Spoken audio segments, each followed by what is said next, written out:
Hare Krishna, Krishna Krishna, Hare Hare, Hare Rama, Rama Rama, Hare Hare, Hare Krishna, Krishna Krishna, Hare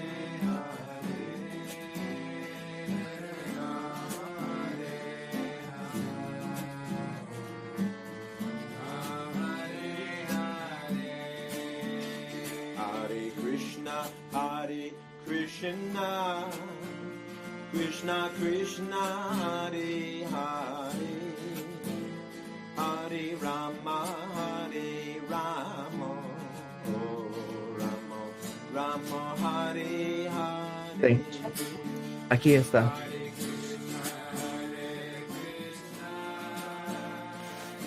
Krishna Krishna, Hare Hare, Hare Rama, Hare Rama.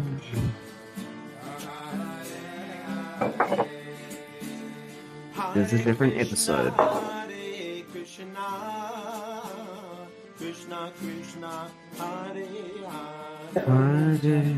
Huh? Hare Rama. Okay, great. Me, Jai. Thank you. Rama, Hare Hare. And you got my headphones?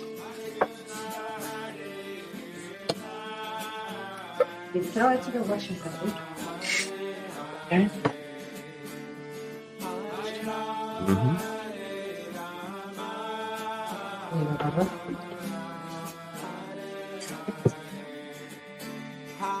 Okay, can I put yours on? 60% charged.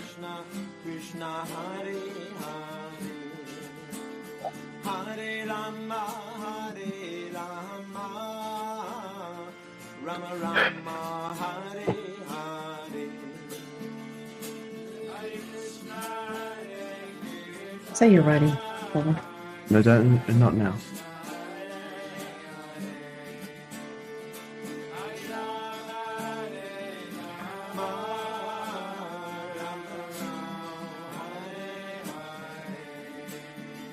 Hare Krishna, Hare Krishna. Put that somewhere out, please. Look, I'm trying my best. Do you want me to put this one on? This ugly one. So it goes here.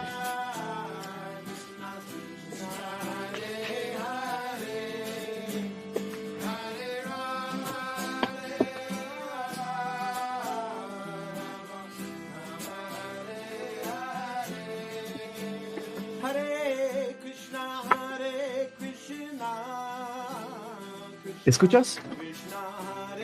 You got a bendy? Where's your bendy?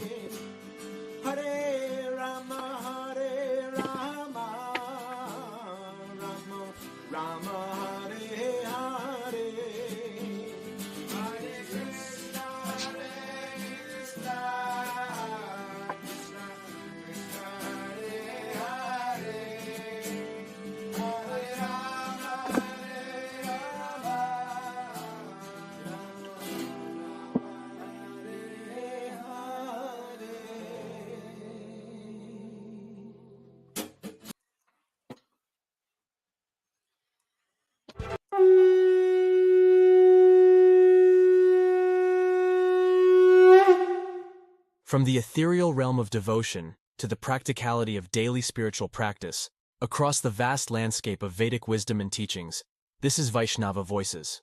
Hosted by the dynamic husband and wife duo, Sitapati Das and Dana Devi, they bring to you an intimate exploration of the vibrant world of Vaishnavism.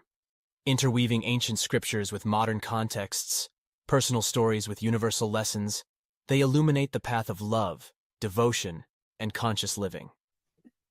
Hare Krishna, and welcome everyone to another episode of Vaishnava Voices. I'm your co-host, Sitapati Das, and beside me, as always, is the wonderful Dana Devi. Today, as with every episode, we're diving deep into the heart of Vaishnava teachings, exploring the wisdom, culture, and practices that guide us towards a life filled with devotion and service. That's right, Sitapati. We are thrilled to have you on this journey with us. Whether you are a seasoned devotee, a spiritual seeker, or simply curious about Vaishnavism, here in Vaishnava Voices, we are all about fostering connection, understanding, and growth. And remember, we are not just exploring, we are also experiencing. So let's begin. So sit back, prepare your hearts and minds, and tune into the sounds of the soul on Vaishnava Voices.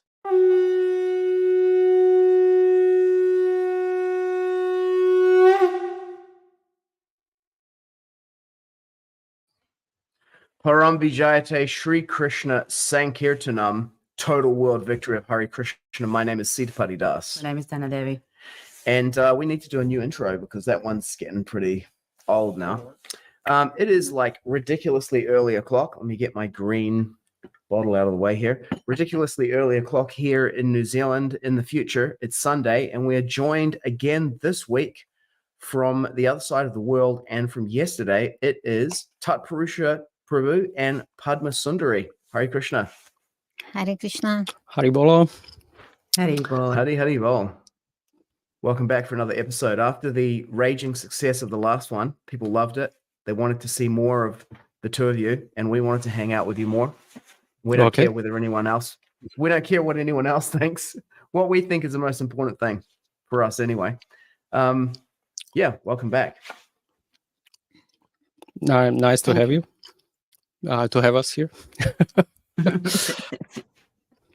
So, yeah. This week we wanted to talk about the rise of consciousness, the journey of the soul. Mm-hmm. Okay. Yeah, you've got some slides to show for the presentation. Welcome to our viewers, Achyutananda Prabhu, Hare Krishna. He's sent in a bee. Not sure of the significance of that. I think the bees represent like auspiciousness, fertility. Pollination. Yeah. Madhukari, collecting charity, small bits of wisdom from everywhere. We haven't tried sharing the screen. Do you want to try sharing the slides? Let's see if we can get that to work. Yeah, sure. Maybe before we begin, Yeah. we say a few words about consciousness and what the consciousness is, where it comes from, a little bit. Take it away. To establish the proper understanding of the consciousness. So, you can chime in. You probably have your own realizations about it.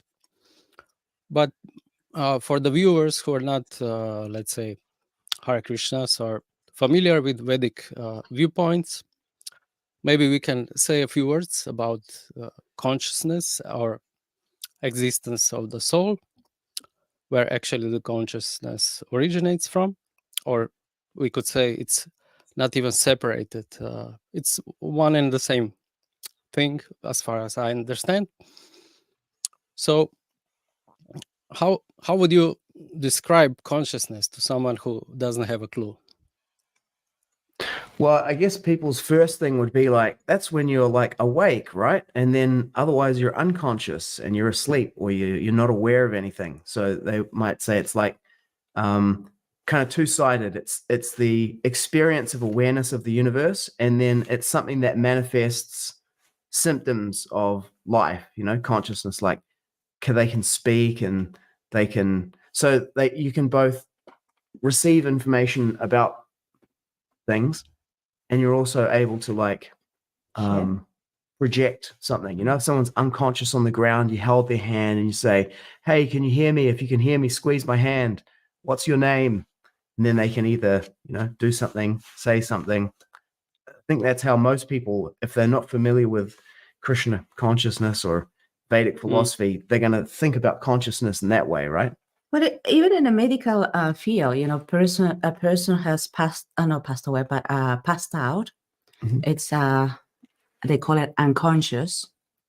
Mhm. when in fact the body is unconscious, but the person is conscious.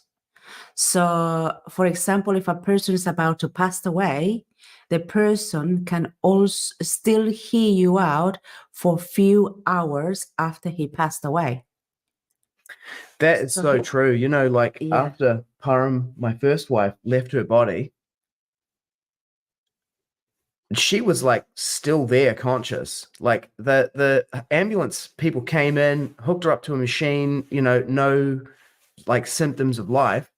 The devotees were there within like 15 minutes, and then they were just like, because we put her in the bed, and the devotees were just like, are you sure she's dead? Because like she looks like she's about to get up.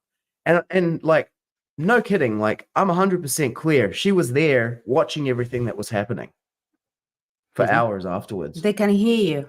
They can actually hear you. Also, there are other medical, you can read in the medical articles as well. When they are operating a person, they put this drug that put you to sleep.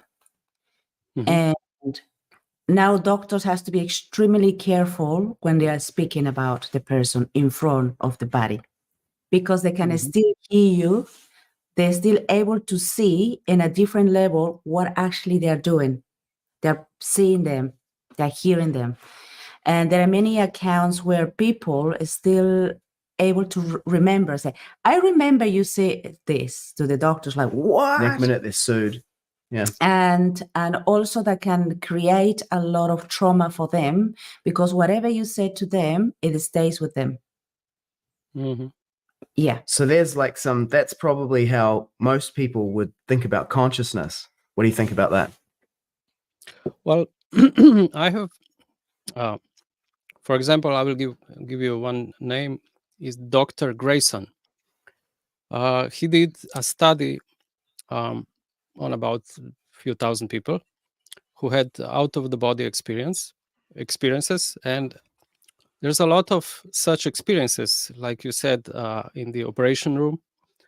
They were actually not just seeing, I'm not just hearing what doctors were speaking about. They also saw exactly what was going on, and they were seeing it from above. You know, like on the ceiling. You know, they were floating there and watching the whole thing, and Mhm. they saw certain movements and everything, and they could describe. For example, there was one teacher of chirurgic procedures, and he was, you know, just like mimicking the other disciples there to do something, you know. But this guy who was who was floating above, he said that he was like a chicken, you know, like moving like a chicken. But actually, you know, he was like, because they don't touch, you know, they want to keep hands clean, so he was just jesting with the elbows, you know, to do something, Mhm. or you know. And yeah, they hear or even see stuff. So he did study a few thousand people with different this kind of out of body experiences, and he's completely convinced that our consciousness is not connected to the mind. Doesn't have anything to do with our physical mind. I mean, the brain. The mind and the brain are two separate items. The mind can work completely separated from the brain. That's his realization. So, I mean, this is similar to what Vedas say about the consciousness. That the consciousness is something which comes into the body. So it existed before the body existed, and it goes on existing further when the body is finished. It doesn't stop existing. So it's nice to understand these two things are separated. So, Mm. for example, we can try the slides. I just Okay. took a few slides from the Gita. Yep. Chitananda, he says he's a big fan of Dr. Bruce Grayson, and he says he went into the study of near-death experiences to disprove it, and now he teaches that it's a reality. Yeah, exactly. Near-death experience researchers are unintentionally proving Vedic conclusions. Mhm. Yeah. If you click on the present button at the bottom of the screen, that should bring it up, and then you choose what you want to share, a window or a browser tab or...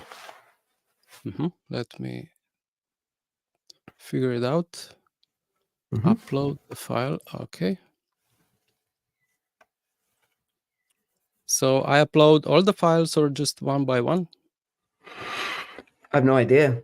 What kind of files are they? Like PowerPoint or something? No, they're GPG, just photos. JPG. Oh, JPEG. Yeah. I mean, one way JPEG, you can do it, one way that's easy to do it is you click on share screen and you open them in a browser tab. In a different screen. Okay, I have two Yeah. screens here. Yeah, perfect. Yeah, we can do it like this. Let me try.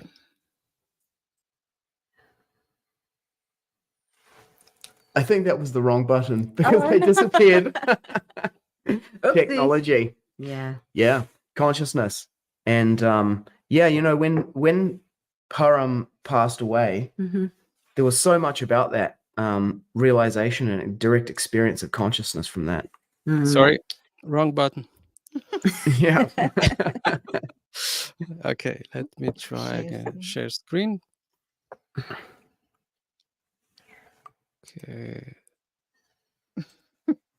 Let's try. Window, entire screen. Okay. Ah. Yeah. Does it work? Here we go. It does. Okay. I just took a few verses from the Gita, which are describing the situation. I mean, the reality of the soul. So we can just read them, a few of them. So Krishna is describing, never was there a time when I did not exist, nor you, nor all these kings, nor in the future shall any of us cease to be.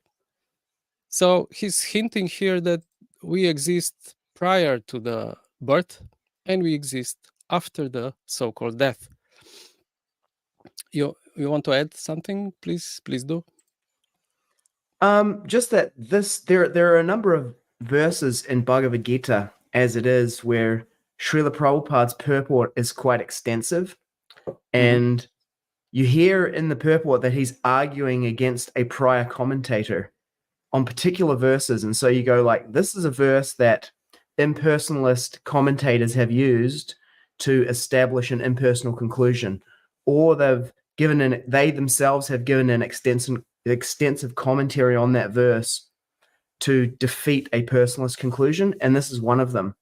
In this purport, Srila Prabhupada says that prior to this verse, Krishna has already dismissed the bodily conception of life, and an impersonalist commentator prior to Srila Prabhupada has had to give a complicated explanation about this to say why we're all one and that individuality is not eternal. Because here Krishna says that, you know, never was there a time when I did not exist, nor you, nor all these kings, nor in the future shall any of us cease to be. So it's talking about the eternality of existence, but it's also talking about the plurality of existence, and the two are connected. So existence is eternal and it's also plural. And if you read the purport, you can hear that someone else who's commented on Bhagavad Gita has gone to very extensive lengths to try and jump through different hoops and do gymnastics to say, you know, existence is eternal, but plurality is temporary, to try and squeeze that meaning out of this verse. But you can see it's very clear, eternal and plural.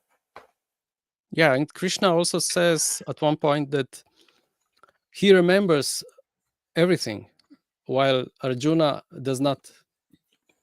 You know, it's also, so we are not the same in that sense. Yeah, we're not God. We're not equal in that sense, because we are still under the influence of Maya or ignorance, illusion. So we forget things. Krishna never forgets anything. So we go to the next verse. As the embodied soul continuously passes in this body from boyhood to youth, to old age, the soul similarly passes into another body at death. A self-realized soul is not bewildered by such a change. Here's in the updated version of Bhagavad Gita, I mean translation, there's a change. It doesn't say a self-realized soul, but a sober person. And This is in this verse. yeah, this is the verse which was changed actually, and it's not correct actually. If we say a sober person, somebody's drunk, somebody's sober, so the sober person is not bewildered by such a change, and is not so. You have to be self-realized. This is the point here. If we are not self-realized as a soul, then we will be bewildered in the time of passing, in the time of death, material death. We will be bewildered. This is the message here. So we have to strive for self-realization. Then this change of bodies will not be a bewilderment for the soul. You want to add something? It's all clear? We go on? Yeah. No problem. So for the soul, there is neither birth nor death at any time. He has not come into being, does not come into being, and will not come into being. He is unborn, eternal, ever existing, and primeval. He is not slain when the body is slain. Again, it's a nice message. It's quite clear. I don't know if you can twist this one into impersonalism. I'm not sure about impersonalism, but this one has come up in the question of coming into being. He does not come into being. So he's not created, will not come into being. This part is very hard to understand because we are in this body. When the soul is in material body, the consciousness diminishes. It's kind of limited, like zipped. You zip the compress and you cannot grasp everything like when you're out of the body. For example, Dr. Grayson, he realized that people who have these out of body experiences or near death experiences, they are practically body is dead, clinically dead, but they come back. That they experience one thing which is quite interesting. As soon as you leave the body, your awareness expands, your consciousness expands. All of a sudden, you understand things which you cannot understand at this moment while you are compressed in the body, because the consciousness is kind of diminished, conditioned by this body. It's limited. Yeah. So yeah, this is a nice point. So be prepared when you leave the body. Things might become very clear to you, which are at the moment not clear. I'm expecting this to happen. I'm prepared. So yeah, this is actually this is the purpose of this human form of life, to become prepared and to become self-realized, and then you will not be bewildered by these changes. Somebody wants to say anything?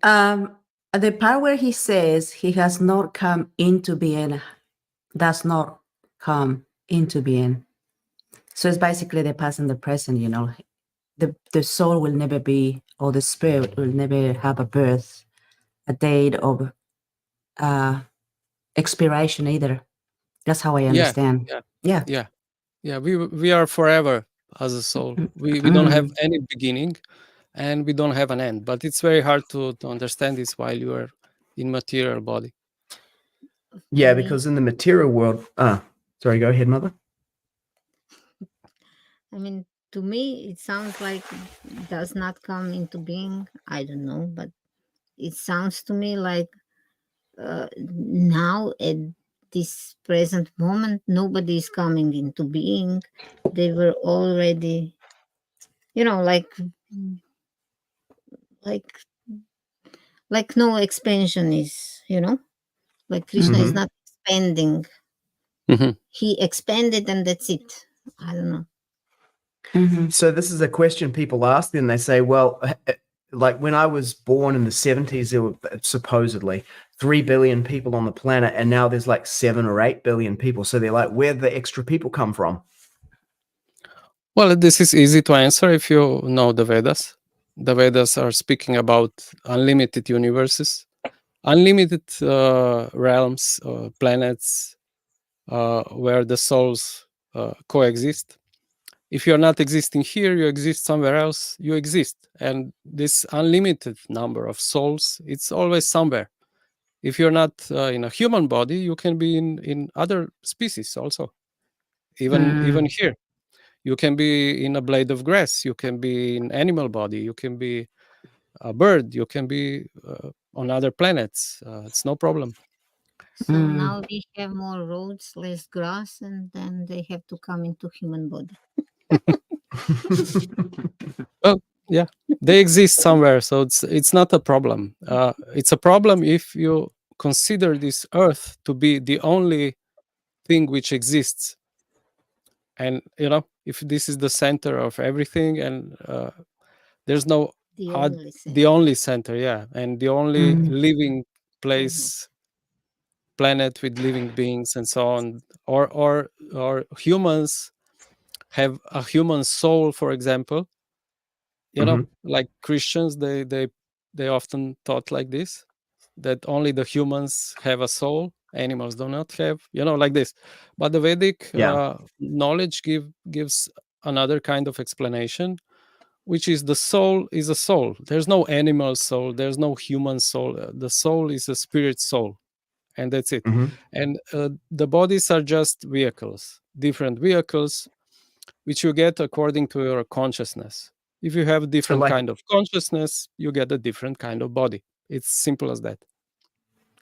So like as an analogy, it's like there might be like a Skoda and a Toyota car driving on the road, but there's not a Skoda driver and a Toyota driver. I can get into the Skoda or a BMW or a Mercedes or a Toyota or a Nissan and drive that car, and I'm the same driver. It's just a different car. Yeah, exactly. Yeah. And the other thing you mentioned, Prabhu, the moment the soul goes into the body, and then the consciousness is basically, what do you say, restricted? I think Conditioned. condition, Limited. Compressed. limited. Compressed. Okay, that's compressed. So that's the word you use. When we are in our body, we cannot think that there are different universes because we are so limited to what we can do, but we cannot fathom that is so much more than what we can see, our limitations, because other universes and other heavenly planets, other living entities have a way more sophisticated consciousness than us. And the soul, it's like you say, there are many souls right now. We don't see them. They call ghosts. They are in their subtle body going up and down and crazy, floating everywhere. But we cannot see that because our consciousness is just like so limited. Yeah. To that point about like we can't conceive of these other universes, just to push back on that, as a human being, you actually can. It seems like if you're in the body of a cow or a dog or a bird, you can't do that kind of thinking. Whereas when you're in the body of a human, you actually can do that kind of thinking. And it's like an evidence for that. Human beings are capable of like writing fiction stories. They're capable of writing about things that, in quotes, don't exist yet. Like they have an imagination. And they can imagine something and then create it, which the other animals don't seem to be able to do. They just like the cows, if you watch them, they just like eat grass and they might imagine themselves going into the garden and then figure out a way to break out of the fence and go in there, right? But they can't imagine, like, you know, building a spaceship or building a computer, or they can't imagine that kind of stuff.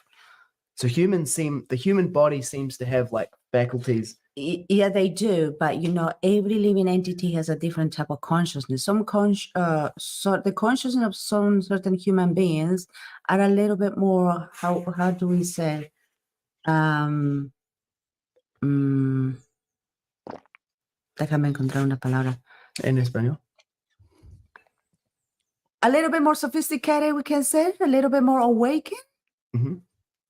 The level of consciousness a little bit, you know, like the level of intelligence. I think this is what we're going to be touching on, right? Yeah, the levels of consciousness of the humans. Yeah. Yes. Levels. Some certain human beings are basically engrossed in the material nature. They cannot conceive anymore than what they can see. Mm-hmm. Other human beings a little bit more. It's like we start questioning, like, what is this about? You know, where does the intelligence come from? And yeah, so the level of consciousness of every soul is different. Okay. That's my observation. Yeah, anyway. great. Yeah. Let's leave that one there. Okay. Yeah. No more. Yeah.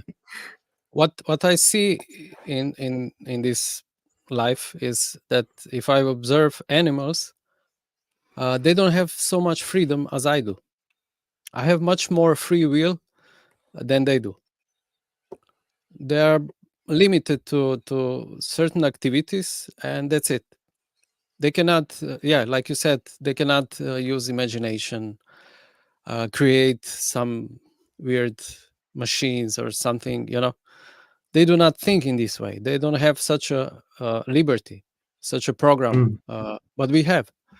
That's why human form in Vedic scriptures is said to be very special, because in this form of life you can realize the meaning of life. For example, what's the purpose of existing? The animals, they don't have this option to question themselves. You know, why am I here? What's the purpose of this life? Why am I suffering so much? Or what's behind, what's after death? You know, when I was a kid, I had these questions in me. I wanted to find the answers to these questions. I was asking my grandmother,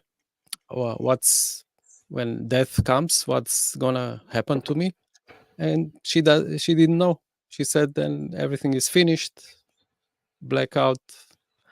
I didn't accept it. I knew, like from my childhood, that this is not the answer. I knew that I existed before and I will exist after. I knew it was deep inside my subconscious, but I didn't know how to put it in words, how to explain it, how to understand it. But if you study the Vedas, it's actually quite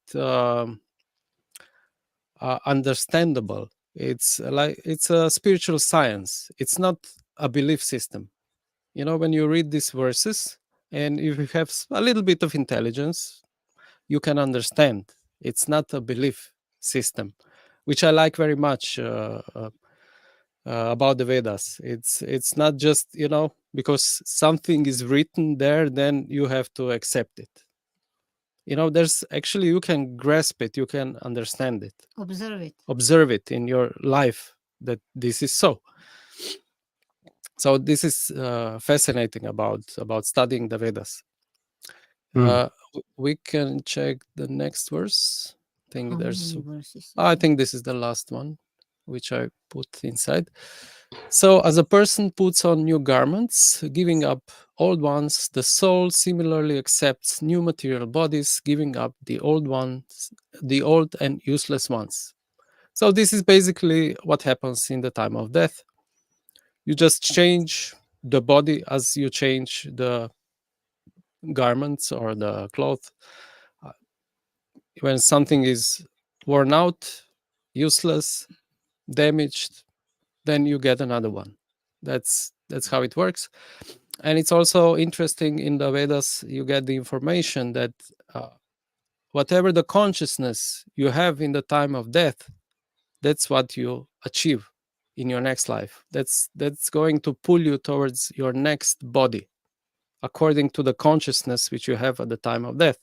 So I was thinking, how this system is secured. Actually, you cannot cheat the system. You know, you would say, I will live like however I want, and then at the end I will think of Krishna and I will cheat the system, you know, and or something else, and I will achieve this in my next life.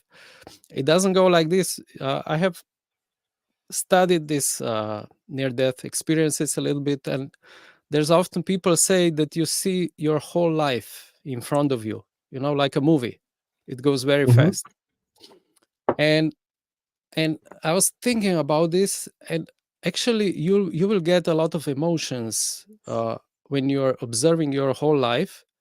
You will also feel the emotions of your whole life, not just seeing something and completely detached, but you will also feel it. And these emotions are your attachments. This one and the same thing, you know. When the emotion is present, this means you're attached to something. When there's no Mm. emotion, no problem. When you hear a news, 10,000 Chinese people died in some earthquake, there's no real emotion there, there's no attachment. But when you hear your good friend died, you feel the emotion because you're attached to that person. Mm. So you cannot cheat the system just by faking it, because the emotions will be there. Whatever you cultivated through your life, such emotions will be there at the moment of death. So if you're focused on Krishna, really focused throughout most of your life, then this emotion will stay as the most powerful, the most present. And this will be your, you know, like the emotion through which you live the body. The consciousness will be Krishna consciousness. And if your emotions are, I don't know, your wife, kids, business, home, whatever, from this temporary world, then this will stay with you at the time of death, and you'll probably come back to have more such emotions. Mhm. You want to add something? No? You don't like this? No wife, no kids, nothing, just Krishna. No husband, just focus, no attachment. I don't know if those two things are necessarily mutually exclusive. You know, like I totally get what you're saying about the attachment, the emotional attachment, the things flash before your eyes. When I was maybe 25, I think, I was driving with some other devotees in the car, and we went through an orange light, and I sped up to go through it. And as I went through, someone else tried to get through the orange light on their side and turned. And I put the brakes on, the car started sliding, heading straight towards them. And at a certain point, I realized that we're not going to stop in time, and we're going really fast. And I wasn't wearing a seatbelt. And in that moment, I had that experience, you know, that what they say, your life flashing before your eyes. And it really was kind of like just in a flash, just like you say, it was like the summary study, you know, like the chapter summary of the whole life, all in one instant, like that. And it was like, what's the most powerful emotional attachment that you have, was like what surfaced, like, and it was like uncontrollable and involuntary. Mhm. Luckily for me, you know, I was like living in the ashram, and we're like fully immersed and everything, and I just went Krishna, Krishna, Krishna, and then bam, hit the car head on. My head went through the windscreen. So that was one thing that happened. And then the second experience I have related to that was when my first wife Param passed away. I was right there with her, and there's a couple of things from it. Number one was that what I realized from that is what it says in the last mantra in the Upanishad, the Isha Upanishad, where it says, you know, because you have been the beneficiary of all of my sacrifices during my life, now at this moment of death, please remember me for everything that I've done. And I realized that for the devotee, it's kind of like, it's not that you're doing service to Krishna or to God, you know, in order to, you know, so that you can get into heaven at the end. And that it's like, striving to get some kind of outcome out of the whole thing. Like, I'm doing this so I can like punch my ticket at the end.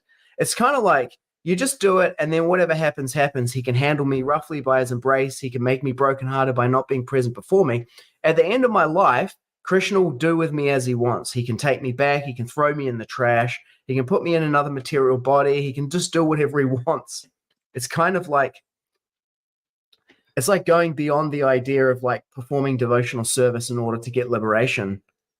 And then the other thing that I got at the end of that was that there wasn't any kind of like, I'm going back to Godhead, I'll see you later. It was the last thing, the very last conversation that I had with her, Krishna, it was this near-death experience you're describing where you see yourself from outside. It was like I was watching what was happening there, and I was speaking, but I was like, something is happening here because I'm not doing this. I'm watching this happen. And I just had this conversation with her. I said, thank you for being my wife in this lifetime. And thank you for being the mother of our son Prahlad and the grandmother of Prahlad's children. You're my wife and I love you. And you are a Vaishnava, and we will be together life after life. And then right in that instant, she just left her body. But at the same time, she didn't leave her body because she was there for like hours afterwards. But then she was just like, okay, now I'm dead. And it was kind of like, it was like a drama. I was like, I gave this kind of thing that I said to her, and then she just left her body just like from 1 minute to the next. And just before I had that conversation, I said, what do you want to do? Do you want to leave your body, or do you want to live? Because I'm okay with either one. It's whatever you want to do. And she said, the last thing she said to me is, I want to live. And I said, okay. And I said, so, we'll do whatever it takes. And then I started talking to her and thanking her in that way. And then the very last thing I said was, you're a Vaishnava and I am your servant, and we will be together life after life. And I was like, at the end of that, I was like, it's not about like disappearing from the world. We serve together as devotees life after life, in any situation of life, in any body. We keep coming back and performing devotional service. And yeah, anyway, I'm not so much one of the, I need to escape the material world to get away from doing service and enjoy forever in the heavenly delights of Krishna or anything like that. Yeah.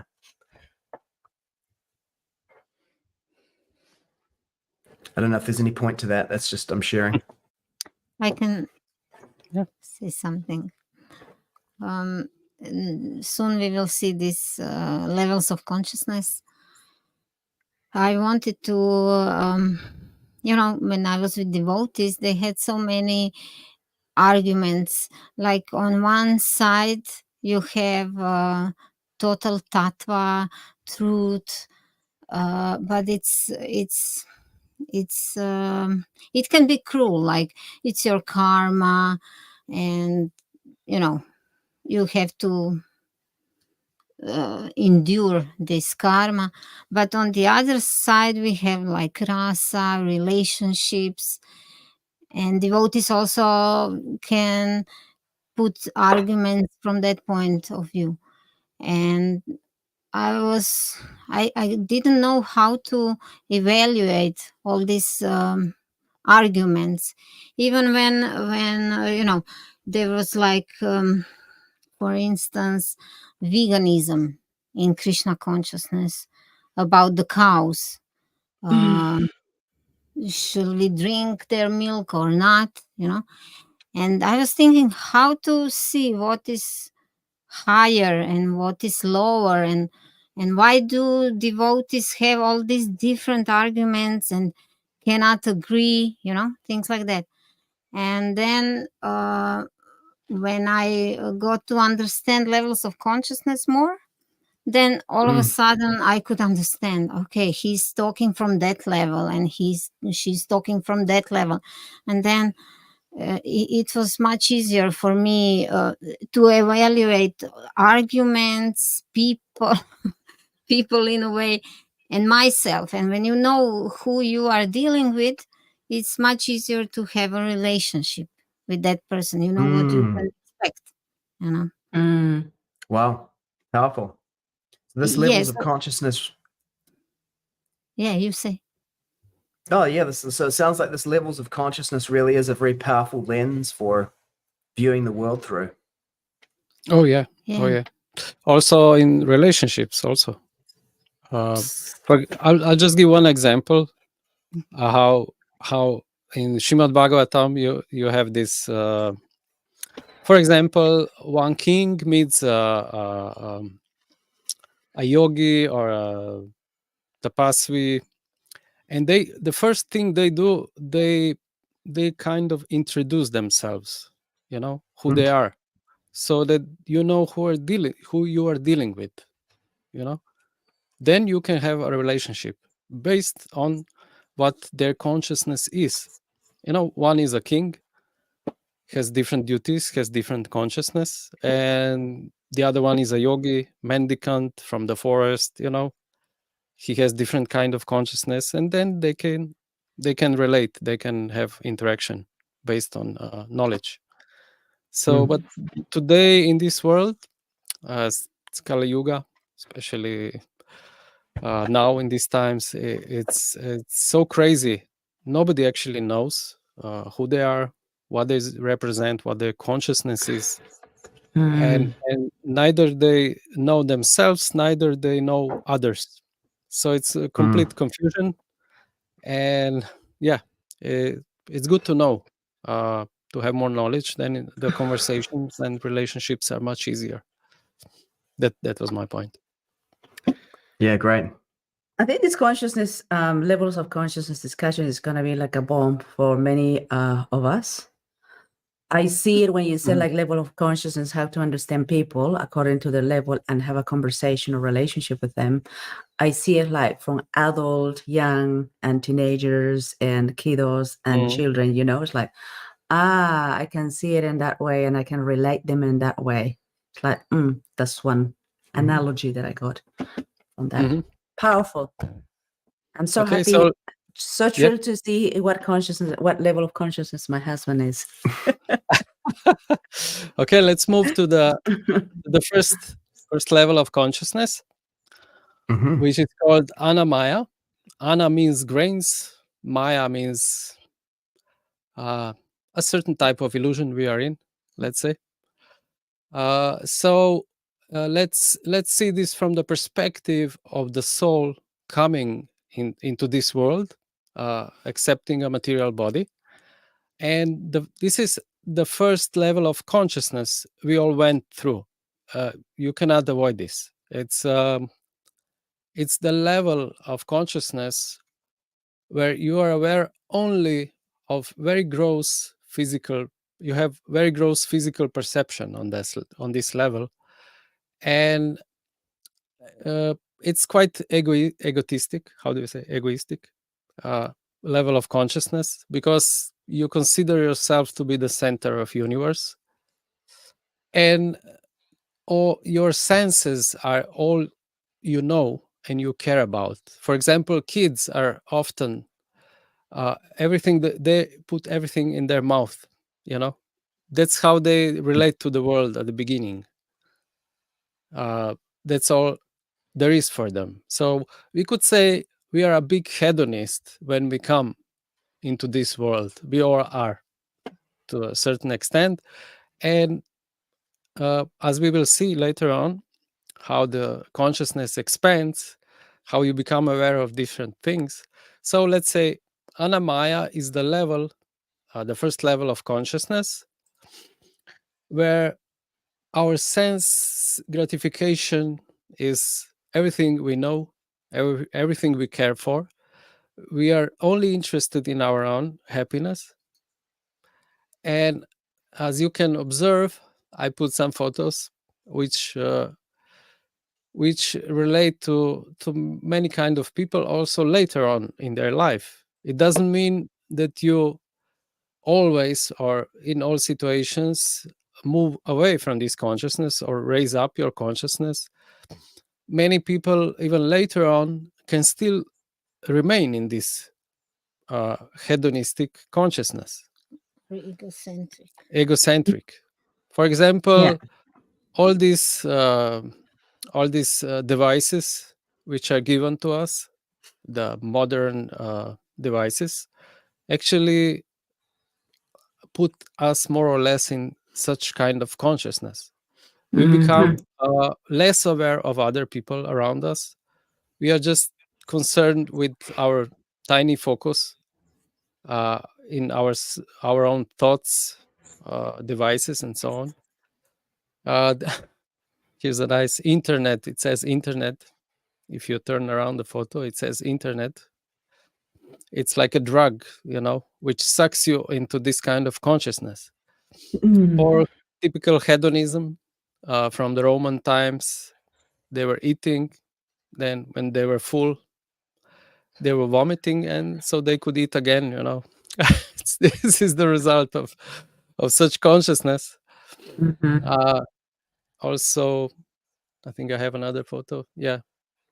So this is the basic idea. What is going on this level of consciousness? So we use the world only for ourselves.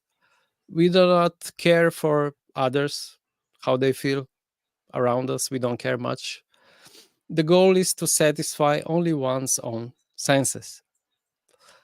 That's pretty much what this level of consciousness is. Interesting. So yeah, I guess as a child, no other level of consciousness is available to you, and then as you develop as a, ideally in life, more levels of consciousness become available to you, and this one remains like that's always there as like a base level of experience.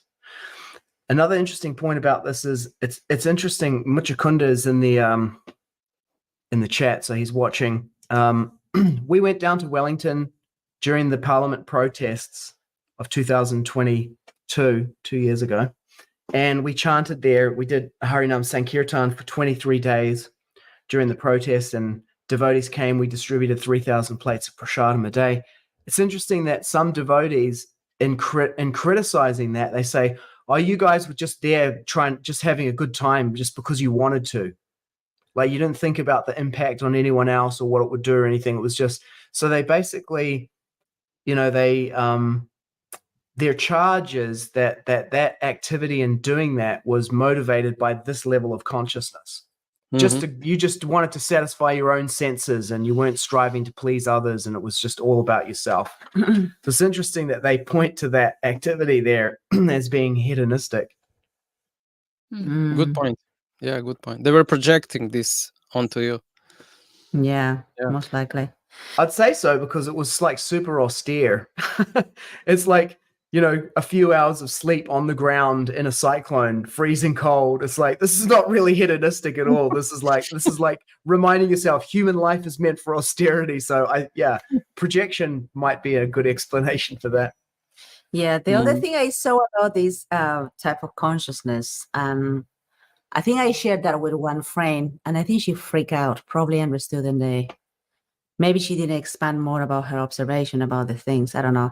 But I told her something along the lines of, did you know children are very narcissistic?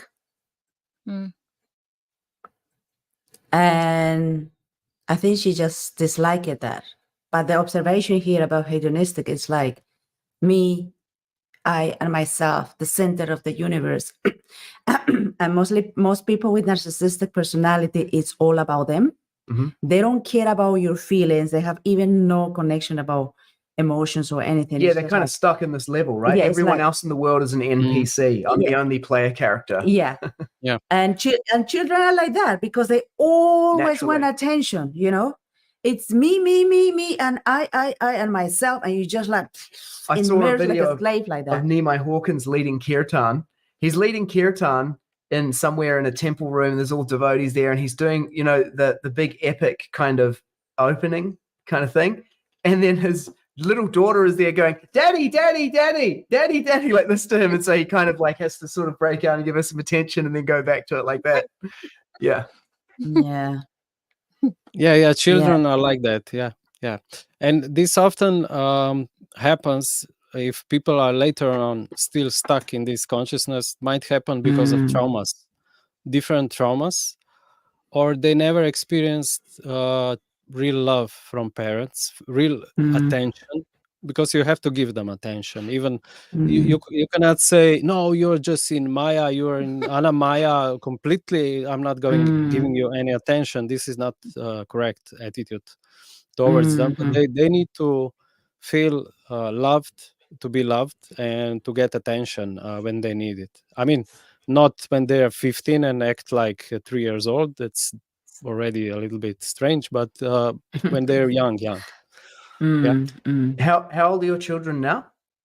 9, 11, and 17. Wow. Yeah, nice. It's quite a spread. So Yeah. so we observed how they're moving out of this consciousness, gradually. Yeah, it takes time, but it's a normal process, I would say. It doesn't happen from the age 4 to 5. Now you're completely, no, it's a gradual process. In some areas, they might be still more towards this consciousness. In some other areas, they're already above it. It happens, gradually. I have one tip for, when children are really annoying, they want your attention, and, like, I don't know how to say, they jump on you and things like that. People tend to push them away and feel angry and things like that. My tactics were, if I really need space, then I would just hug the child. Oh, come, let me hug you. And and you just hold the kid, and then he will be fed up and go away. It's simple. You just give them what they need, and then they go away. They go away to play, not somewhere far. And they leave you alone. Reverse It's enough. psychology. Yeah. Psychology. They are annoying, but then I love you, and say many things to them, and just hold them, and then they don't feel comfortable anymore, and they leave you in peace. That's nice. Yeah. Yeah. Another one. Anyway, when I remember, I'll tell when I remember. Oh yeah. The empathy. We should teach children empathy. Also when child hits you, it's not it's not that it hurt you, because it's small child. It doesn't have the power. But anyways, I would always say, oh, like it hurts me. And then he would, realize that this behavior had impact on me. Consequences. Yeah. And then, that I would feel pain and things like that. This is how I taught my children, empathy. Because also I see other parents, they like, when the child hits them, they always try. Then they would just be angry at them or ignore them, and or shout at them. Yeah, child has to learn, and he's learning from our reactions. He's learning how to react to certain things. So empathy should be taught to children, because I think nowadays parents just don't know what to do with children, how to raise them. I don't know why. Like maybe they were not raised by their parents and didn't learn how to. I think most of the things with this age of what do you call this? Technology. There we go. The easiest thing for a parent is to give the technology, a computer or whatever, and just leave the child neglected. Super neglected. The other thing is progressive thinking. This idea that like everything that people did in the past and everything people knew in the past was wrong and bad, and everything is becoming more advanced. And like now we know that actually you can't tell your child whether they're a boy or a girl. They have to like discover their own gender identity, just like weird kind of ideas. Like once you invent the idea that everything in the past is bad and wrong, and that everything that comes in the future is good and progress, people just like, they have no guide to go by from the past. It's all wrong. It's all bad. Here's the latest idea that, you as a parent don't even know what your child is. It's like, that's very undermining, to parenting on top of everything else that's happening. Yeah. The other thing I have observed along the way of my life, it's parents over spoil their children. Permissive upbringing. Yeah, permissive parenthood. Oh my Lord, such a damage they are making. The child started screaming, "Have a sweet, what do you want? Have a sweet." Or, like it starts throwing a tantrum about something the child wants, like, get it there. Like double down on the Anamaya. It's like you training your child to be hedonistic. Not only that, it's like, what kind of adulthood is that child going to have? And what kind of mental health is that child going to have? They don't see the consequences of it. So like you mentioned, either parents they did not have a good parenting style they can emulate towards the children. Therefore they go, or there's another thing, or they had been given the opposite, just parents that have been very strict and do the proper thing, and then they grow up with the mindset of like, oh, they didn't love me, I will do this to my children, and they have their own children, and then the children is just like, give me this, give me this, give me this, like, oh yeah, have it. I did not experience that of having everything, so you can have it everything. It's like you making a huge damage. And like you said, the permissive parenting is detrimental for the mental state, for the confidence of that child. They are the most unconfident people you can meet in their lives. Very needy, very selfish, and very insecure, and not out there in the world experiencing their own, who they really are, like the spark of life. They're just to cover up. Yeah. They have to learn to be patient. The small kids, like up to 5 years, they're completely impatient. They cannot wait. When they want something, they have very hard time to wait to get in line. But you have to teach them. After 5, you have to teach them, and slowly they will understand. They cannot just, when you're talking and they come and they want to immediately get the attention. And I have seen now up to the 10 years, it takes time for them to learn. Okay, now I'm not I have to wait. There's I'm not first in line. They are speaking, so I have to wait a little bit, not just mommy, mommy, mommy, mommy, mommy, it's just nagging, all the time until they have to learn this. And kids actually like to know the limits or borders of the game. They actually like this because then it's easier for them when they know, and they often test these limits. They often go across to see what it will happen, what will be the reaction.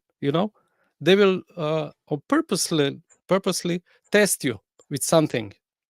They will go across, and then they will watch you what you will do.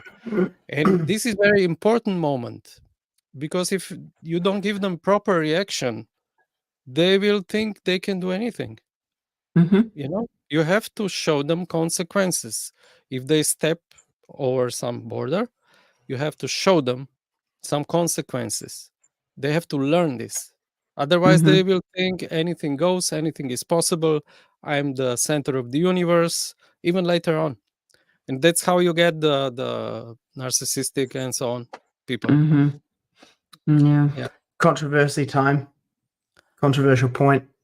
Srila Prabhupada explains that women are like children. You can find this from any red pill content creator as well. So there was like a controversy about my appearance on the Nam Ras podcast, And in response to that, some guys were out there saying, like, and people, devotees, you should ask women what they like. It's like, if you ask children what they like, they'll tell you that they don't want to go to school. And then if you then go and do that, they're not going to be happy. So it's kind of like, it's very much the same kind of thing as, like, I've noticed, my observation, that women have the same kind of thing, that they test the boundaries that they want to see, because they're testing you to see what kind of man you are. Like, what are you going to do? Do you have boundaries, and are you going to enforce them? And they do these tests. And if your approach to everything is like, oh, I have to relate to women as they're, like, you know, these empowered, completely individuals, and, like, just whatever, you know, ask them what they like and then do what they like. It's like, if you don't understand that, as Srila Prabhupada said, women are similar to children in this respect, that they're going to test those boundaries, you're going to effectively do the same thing of, like, my child says that they don't like going to school and they like eating ice cream. Now they just eat ice cream and they don't go to school. They won't be happy. Same thing with women as well. Yeah, women can be contradictory to themselves. They say they like one thing, but actually they are not happy with this. You know, if you give them this, they are not happy. It's a test. It's a test. But they are also testing. They're sometimes even confused because of this nature they have. You know, they may even believe that's what they want, but when they get it, they actually don't like it.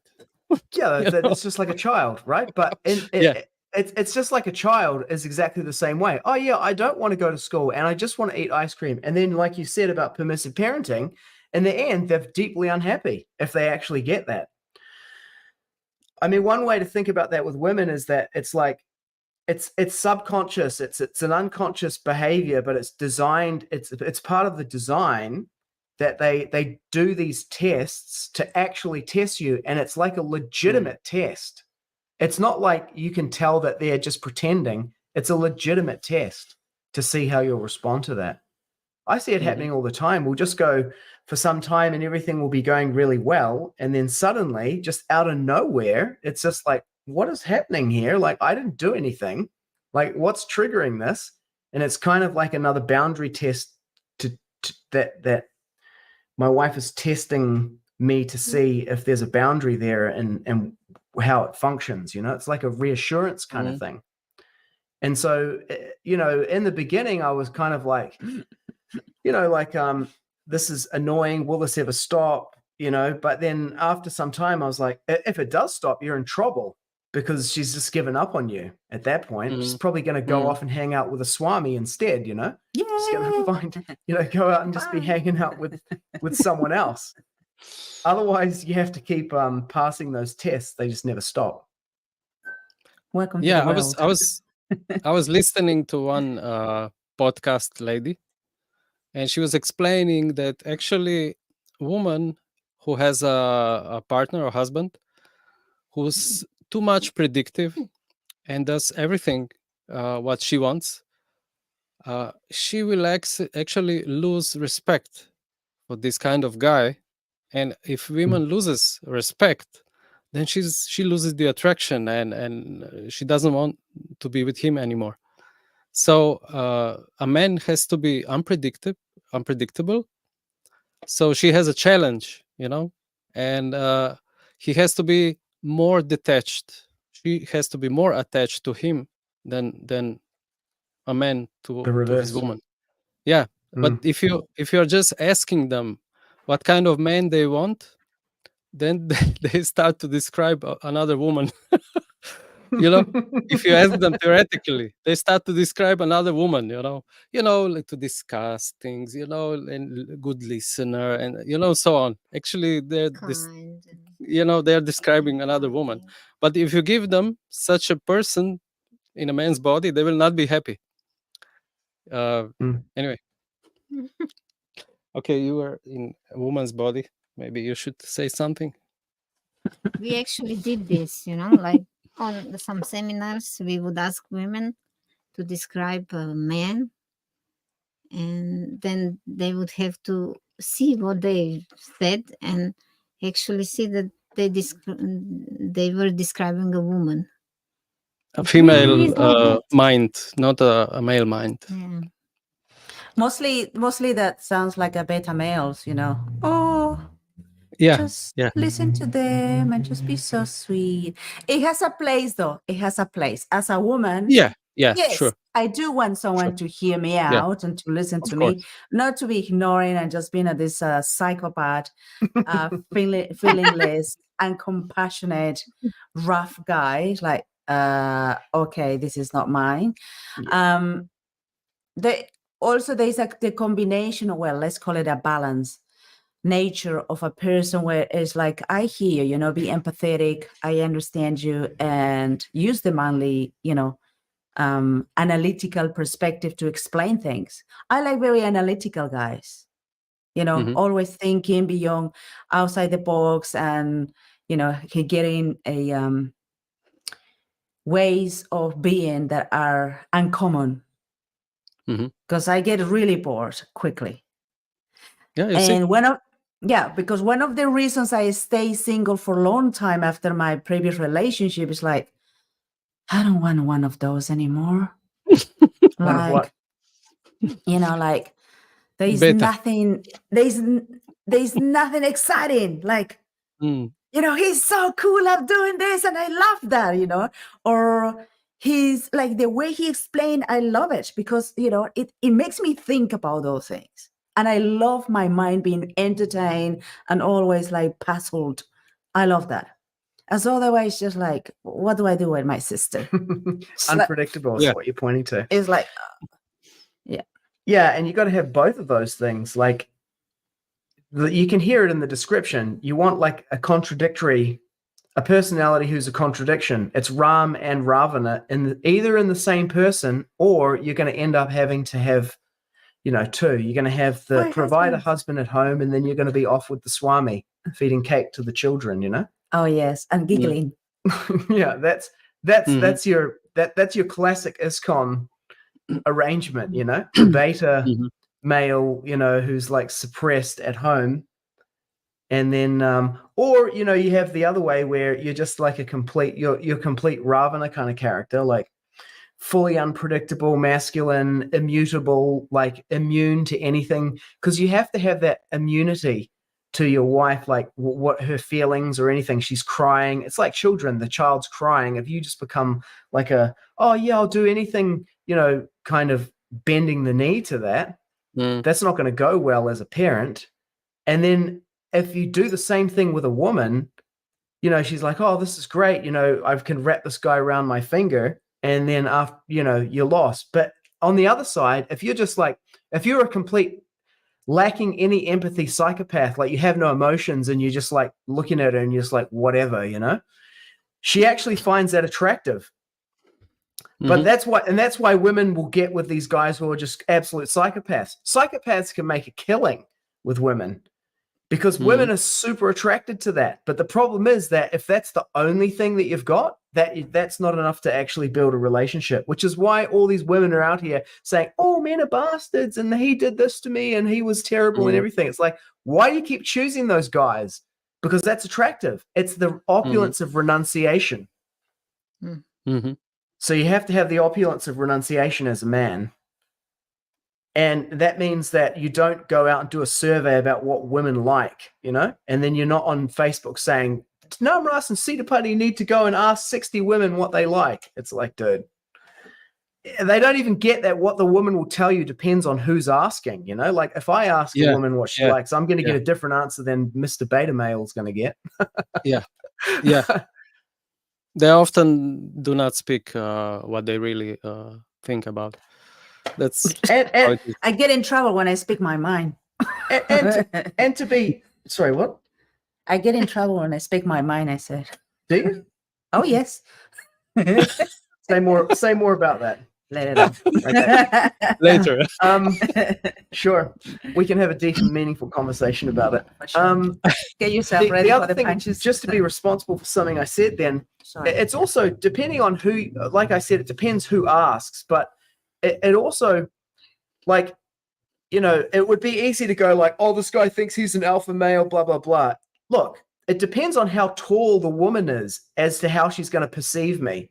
If she's physically taller than me, she's just not going to look across the room and think, oh, this guy. She's not going to be attracted, you know? Whereas if she's physically shorter than me, she's going to be looking up at me. So, and then there are multiple dimensions like that, emotional, like all kinds of things. So the way, when you say ask 60 women, it depends. If I ask 60 women who are all physically shorter than me, I'm going to get a different set of answers than if I ask 60 women who are all, you know, a foot taller than me, what they want. Yeah. So this idea that you go out and survey women, it's ridiculous. Yeah. Yeah, it's true. Okay, so we Okay. move on. Let's do it. So we go from first stage to the second stage, the second level of consciousness. It's called pranamaya. Prana means life. So in this level, the consciousness starts expanding, and you realize that you're not the only living being existing, that you have other living beings living around you. The first ones are usually your parents, your brothers, sisters. So you start to be aware, like, of more than Community. your own consciousness. The empathic levels start to Broaden, yeah. expand. expand. Now you actually become a little bit more empathic, not only towards yourself, but toward others. So in this level of consciousness, we can say it's like an extended sense gratification. Before we prefer to gratify only our own senses, now we come to the term, okay, let's enjoy together. Let's enjoy with others together. And it's the world of economics, morality, and justice, which means that only in this level of consciousness can some sense of economics start, because economics will not be available without morality and sense of justice. You know, if everybody else is or everybody is on the first level of consciousness, anamaya, just me, then there is no fair exchange. Without fair exchange, there is no economics. If everybody is just stealing from others, we cannot talk about some economics. Economics can be done only when we agree to trade with each other fairly, morally, and with justice. So It has to be consent. yeah, it has to be consent, and the consciousness has to be expanded, at least to the people we are dealing with. So yeah, in this level of consciousness, people are God, like something, you know, you look up to.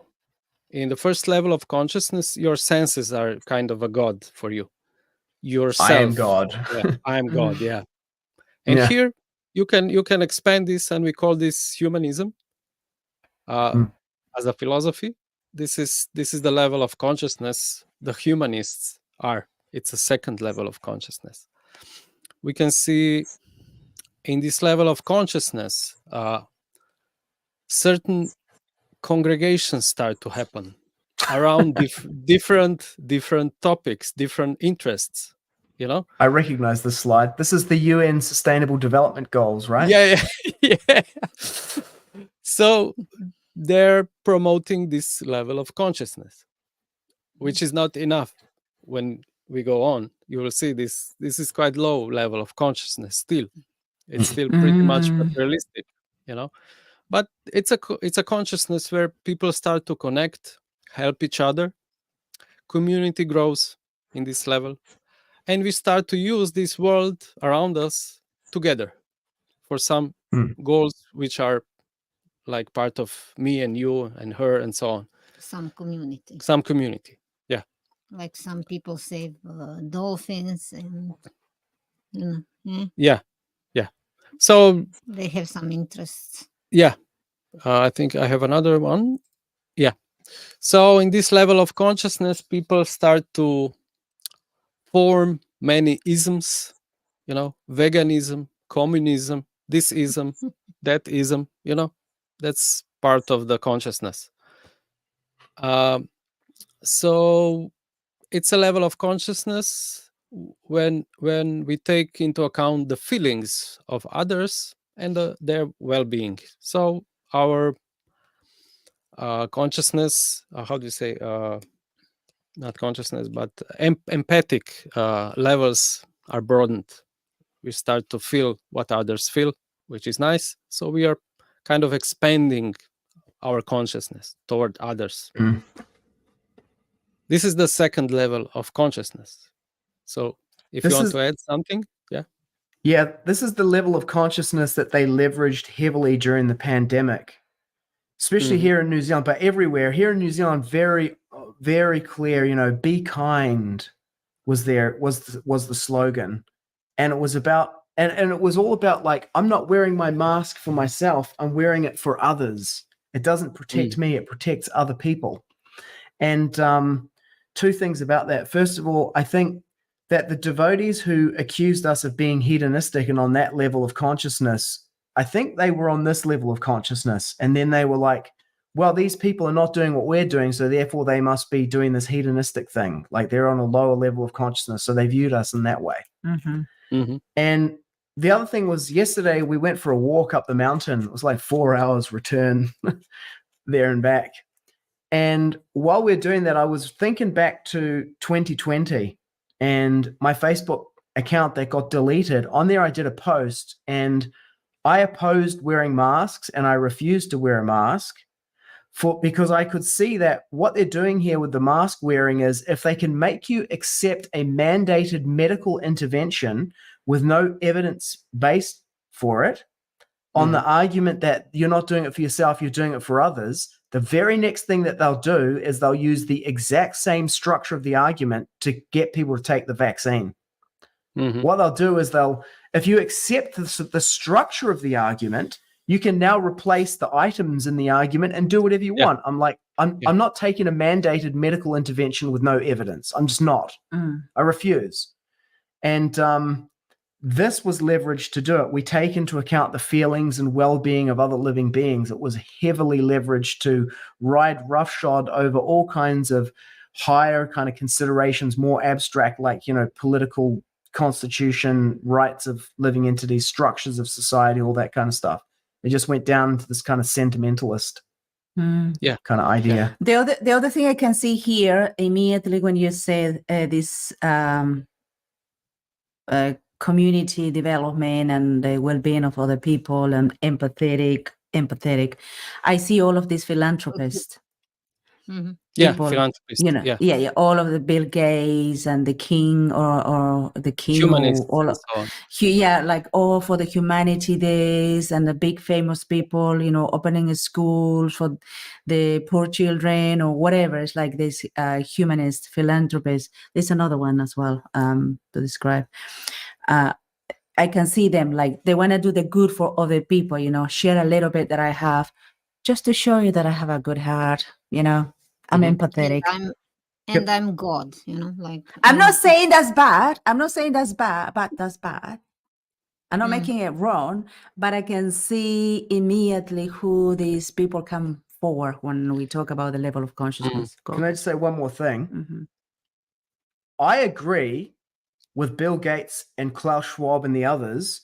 There are too many useless eaters and we need to get rid of them. I now agree with them. And the reason why I agree with them is because as I look at it, what happened was anyone who brought any kind of concerns or arguments against things, like, for example, when I said,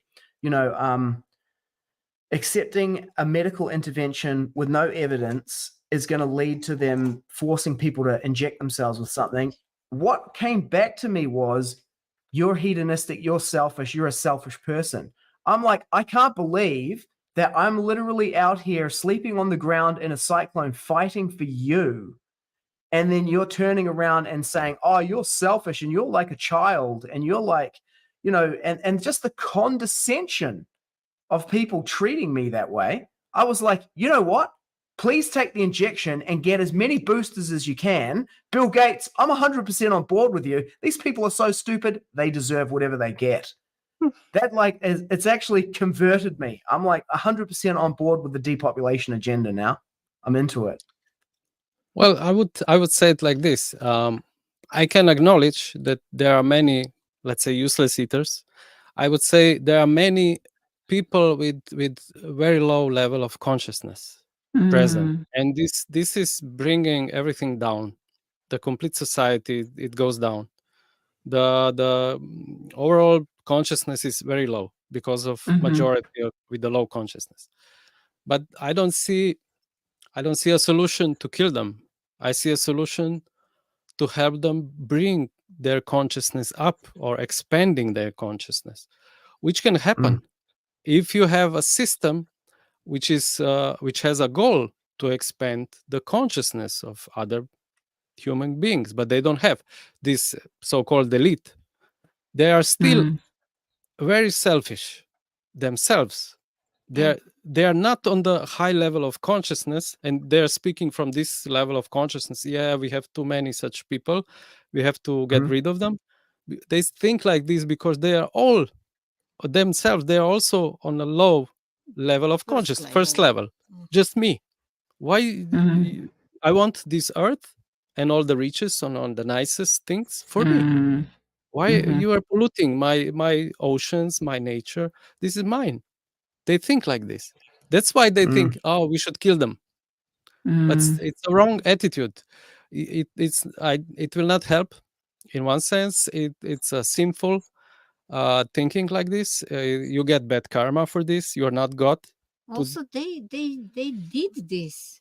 They created Yeah. more such people with Yeah. their systems. So they Yeah. are responsible, actually. Because if they would push another kind of technology on us, for example, free energy technology, so we are not dependent on their money so much. You know what happens when you have a minimal wage job? You are barely surviving. You cannot think about what's the purpose of life, what's the meaning of life. You're thinking, how will I survive this month? What will I eat? How will I get my shelter, some warm water, and so on to survive? You don't have time and energy to invest in certain things which expand your consciousness. So, but they are creating this. They are creating riches for themselves, and we become poorer and poorer. It's obvious. They created the banking system, which makes us slaves, dependent, and poor, actually. And they're creating this kind of consciousness in masses. So they're responsible. Yeah, interesting. And also- Because those are two.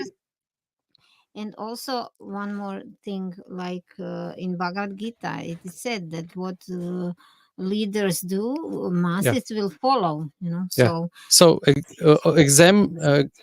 study the big stars, the celebrities. They are the people who are big ones, degrading us. Yeah, and they're just degrading the youngsters, the new generations, with satanistic trash stuff, and so they're creating this. They are the source of this degradation. They want to degrade people, so they can say, "Oh, look, they are all degraded, useless eaters." I mean, it's quite a different approach, which I see here, and you will see when we go up how things can be turned around. It's quite twisted, actually. That now that you explain, it's like they're swinging between two. One of them, like you said, I want this planet for myself, all the riches for myself. I just want to be God. I want to be seen by the one and the boss. Hedonistic, yeah. And at the same time, they're using what they're having, like few riches at the moment, to manipulate people, to make them believe I am the good person. I am really good person. Just see me. I'm giving you money. I'm giving you schools for your poor children. Look at them. They're dying of hunger. By the way, I just sent few people to get out of the riches of that country, and they're working for me. But they're not saying that, obviously. I'm just my interpretation. You know, I'm taking the riches of the country.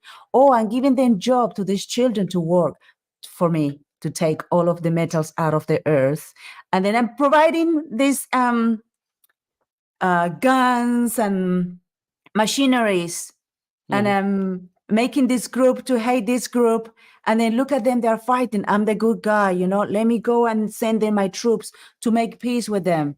Such a horrible manipulation. I can see that now. Yeah. They have Chris all the Briscoe. money. They have all the money for vaccines and war machines and everything. And they don't have the money to give them education, to give them free energy, to give them food. There's no money in this. But they always find the money for something which is actually degrading or killing other people. Chris Briscoe says philanthropy is a form of virtue signaling, which we have seen prevalent in the last 4 years. Prabhupada spoke out against this philanthropy, and we can see why much clearer now. Yeah, good point. Yeah. Srila Prabhupada also said that the problem with the population is not the quantity, but the quality. And so that's what you're pointing to here, is that they are responsible for creating a hedonistic, exploitable population. And like Einstein, I think it was Einstein said, a problem cannot be solved at the same level of consciousness that created it. So the solution that occurs at that level of consciousness is let's kill everyone, right? Yeah. And the other thing about this is Bhagavad Gita 1, chapter 1. The level of a consciousness, every soul that comes here, when a religion is predominant, woman will become polluted, and because of that, unwanted population will come, and with a level of consciousness. And again, and Bhagavad Gita says, when you are conceiving, the mind of your husband, I mean the thoughts of your husband and your the consciousness of your husband and your wife, it has to be such a higher vibration that you need to bring this soul that are higher consciousness. Srila Prabhupada was correct. It's true. Yeah. That's Vedic knowledge. And Exactly. we can move to the next level of consciousness, which is manamaya. Mana means mind. So in this level of consciousness, you are expanding again to the next level. So we said first you are aware of yourself. The next level is becoming aware of others around you, other living beings, mostly human population. And on the third level, you become aware of the nature. You start being aware of there is a nature around you and everything in the nature, and there's a moon, there's sun, there's the stars, there's the certain rules going around, you know. The nature has its own course and rules, and if you don't follow it, you won't have anything to eat. Is it true? If you're a Vaishya, a farmer, you cannot just plant a potato whenever you like. You have to follow the nature's rules. You have to plant it in a certain time, in a certain way, to get some crops. You have to be in balance with nature. So in this level, we can say for people in this level, nature becomes God, or the nature cycles, the moon, worship of moon and sun, or demigods. Like paganists, you know, they were worshiping this nature, you know, and demigods and this kind of way. This was their level of consciousness. They were focused on these things, which is actually, it's a more expanded consciousness. You see now the human beings, the animals, and the nature. It's expanding. You see more stuff than before. Like Indians and Slavic. Yeah, Slavic, old worship. Slavic worship was like this, paganists, you know. And also demigod worship, it's connected to the nature. You know, Indra, he's responsible for the rain. Then sun worship, without sun, you don't have crops and so on. And you need the moon also for the crops. You know, different demigods are here. connected to the material realms. So yeah, want to add anything or we move on? I can observe this one in many spiritual communities. I was just thinking exactly the same thing. The paganism, like, oh, Mother Nature this and Mother Nature is fine. I'm not criticizing, but it's just my observation. And the other thing that I can see in these kind of communities, it's they're also they're swinging between the three, the what is that called? The other levels of consciousness. The other two levels of consciousness between like a community, this and that, and also the hedonism, where it's let's be sexual. This is a spirituality, and sleeping here and there with different men and women. So we had like a big festival here in New Zealand called New Zealand Spirit Fest. And it's, your modern kind of hippie community, spiritual kind of thing. And the devotees had a great presence there. They did kirtan. There were two different devotee groups there. In New Zealand, we have two groups that split. One that split from ISKCON during Srila Prabhupada's time, Tushta Krishna, Siddha Swarupananda, who was in Hawaii. So they split away from ISKCON and they continue in Australia and New Zealand as their own thing called the New Zealand School of Meditation and the Australian School of Meditation.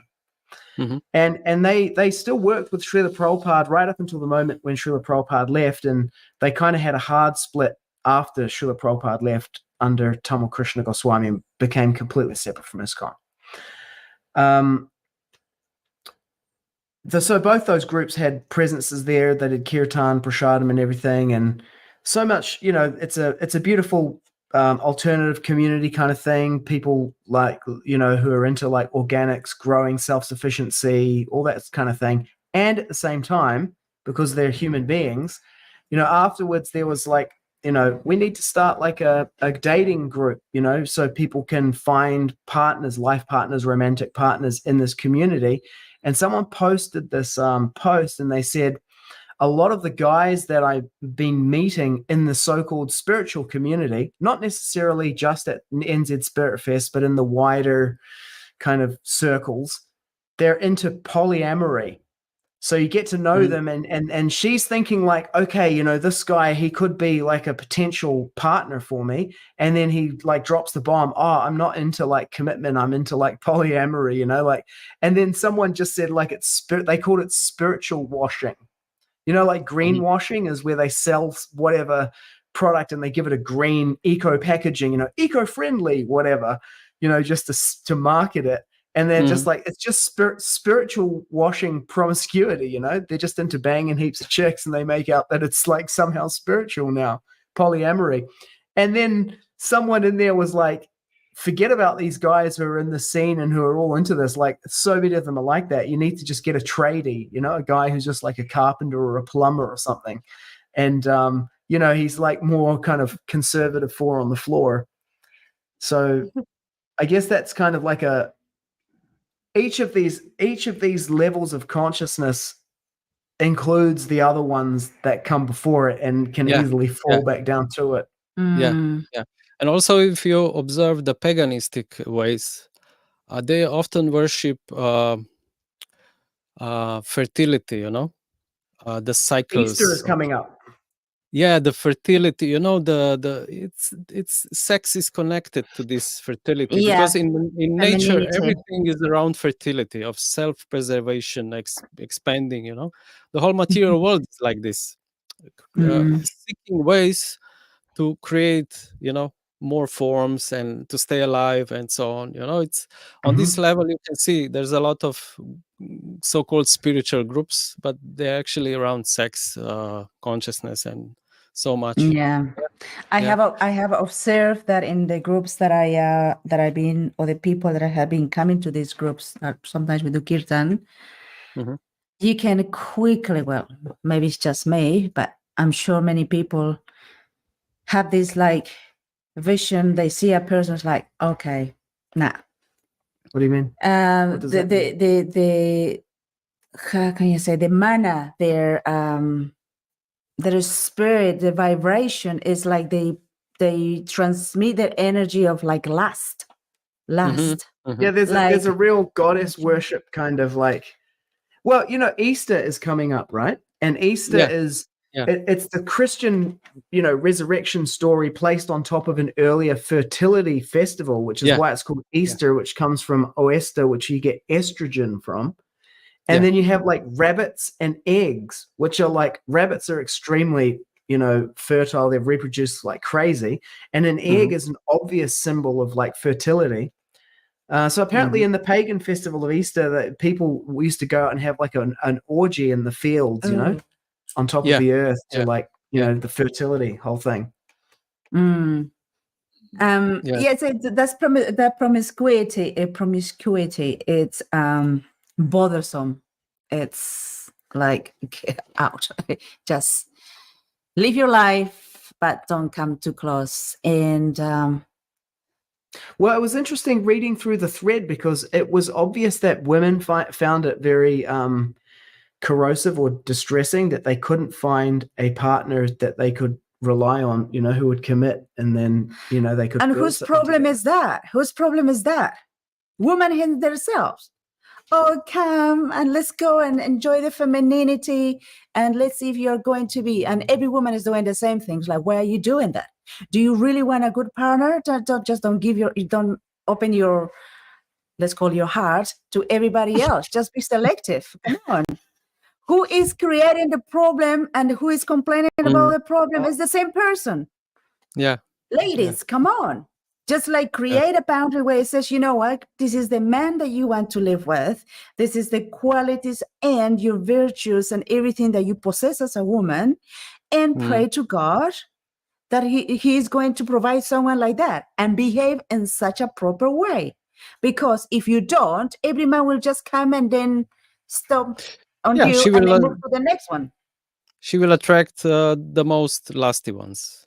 Exactly. That's That is called the law of attraction, right? These days, the law of attraction. You attract just what you It's a little bit more structural than that. I'm quite a structural thinker. This used to be 4 on the floor preaching for me in Krishna consciousness at our centers, but it seems to have gone out now. It's real simple. As a woman, you think, I want to be free and I want to be empowered and I don't want to be suppressed. I want to be able to, you know, fully express myself. And so, you know, you do that and you're like, no, don't like make me tie my hair back or cover my head or anything like that. You know, like that people think today think that's crazy, right?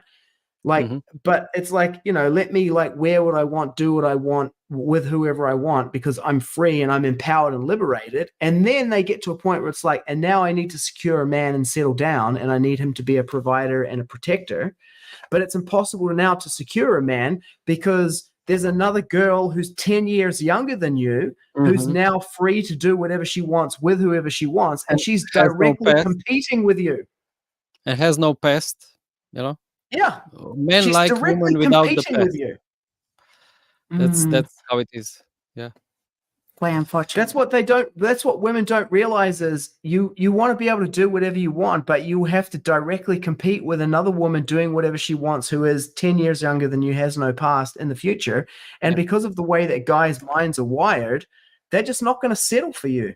They're not. They're just going to continually get an upgrade to a newer models.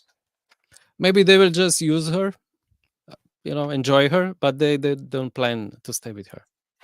Yeah, that is one of the That's the big problem. issues with, that's one of the big issues now in these days.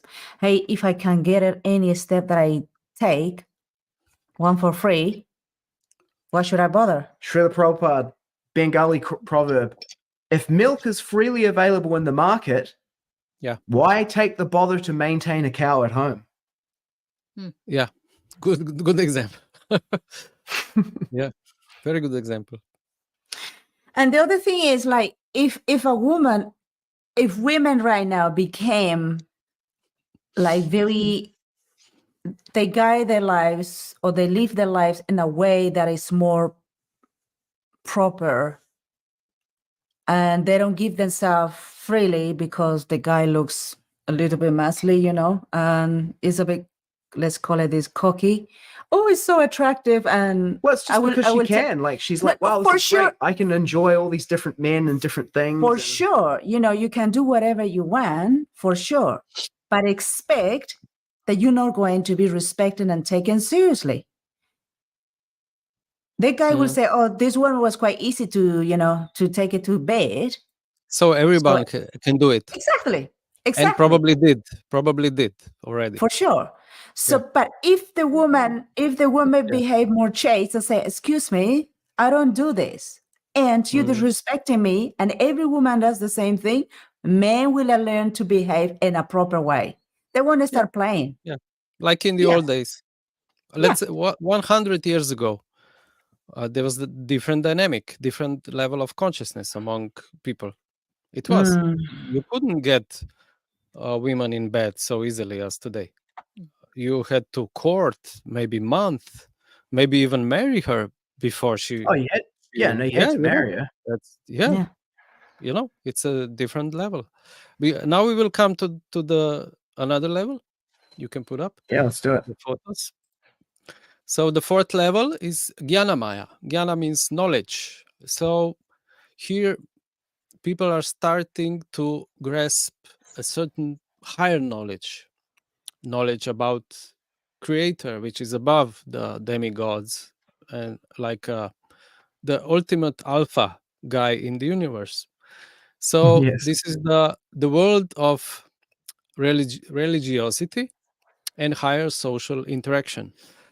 But when we talk about religiosity,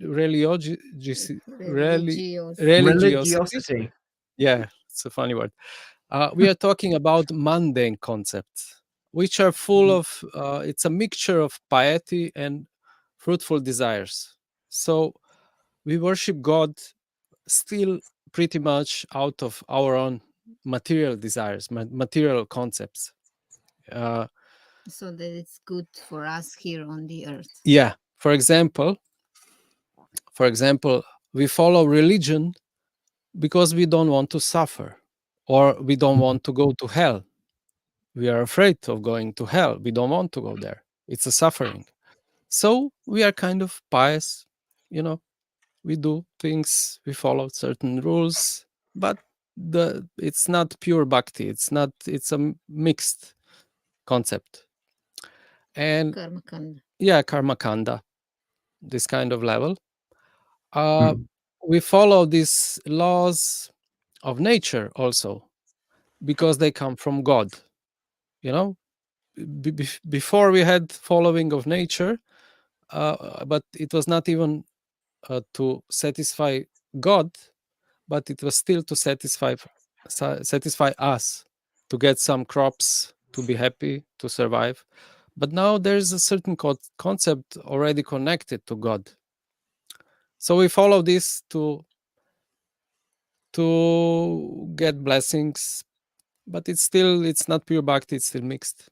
And our relationship with God goes through fear and respect. It's we are a little bit fearing God here. Otherwise he will punish us. And the goal of people in this level of consciousness is to go to heavenly planets, to enjoy, to be free of misery, to have a long lasting life, and so on. This is the level of consciousness on Jnana Maya. And we can say a few more things here. More or less all today's religions are on this level of consciousness. Nobody is speaking when you listen to their philosophy and their preaching. Nobody's speaking like Prabhupada did. Prabhupada was pushing pure bhakti, unalloyed devotion. No, give up material concepts, surrender to God. But if you listen to the prayers of, let's say, any religion today, it's all mixed. It's all for the bread. For the bread, yeah. The God is the supreme baker, and it's a different concept.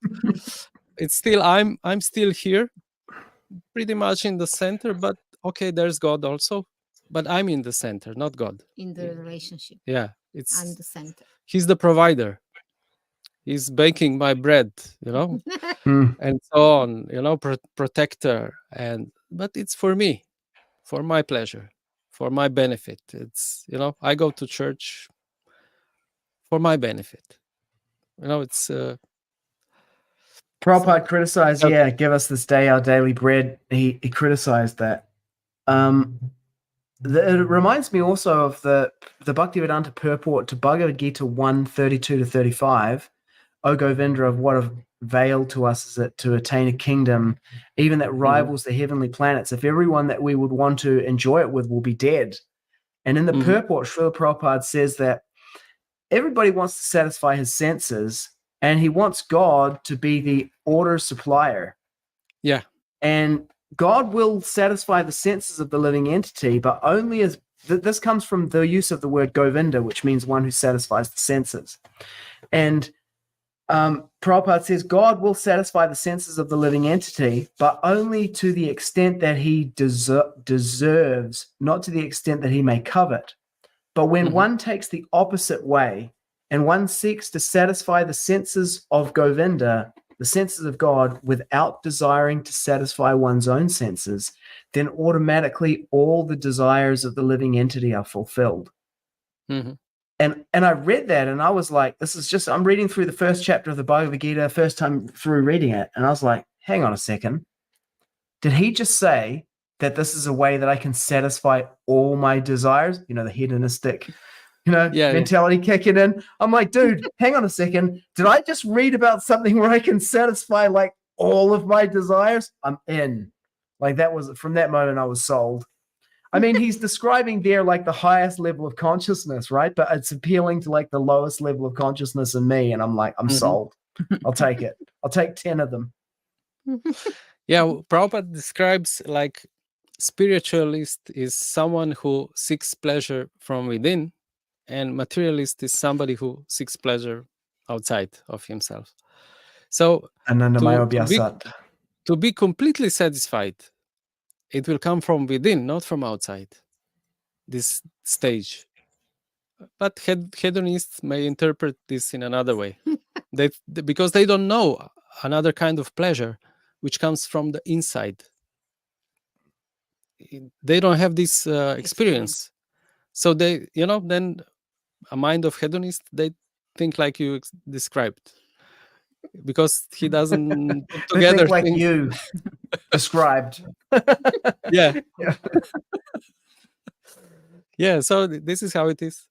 I mean, when you see these levels, we all know this. We all went through. We are all struggling to raise our consciousness. It's common for us. It's not something, wow, I never saw this in life, never experienced. We all know these kind of levels. We have all went through them. It's all there. It's all there. Yeah. So but all this knowledge, this is Jnana Maya. Jnana Maya means knowledge, but all this knowledge is meant for one thing, to realize this knowledge. It's Vijnana Maya, which means realized knowledge. So when you realize the words coming from God, you will come to this level, which means you understand you are not this body. This is a breaking point for me, from mundane religion, and then you understand, you add this understanding, you are not this body. You're something else. This is what Prabhupada wanted. Yeah. Prabhupada wanted actually for devotees to come at least to this stage.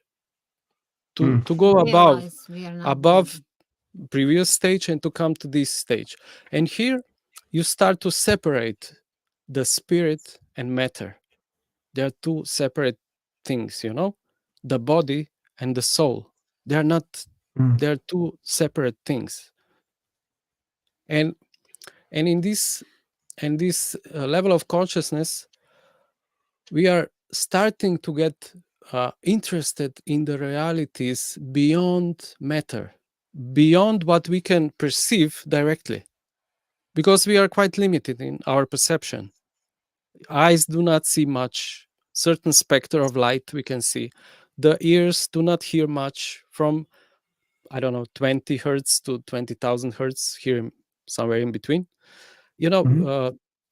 we are pretty much limited to experience anything through this body.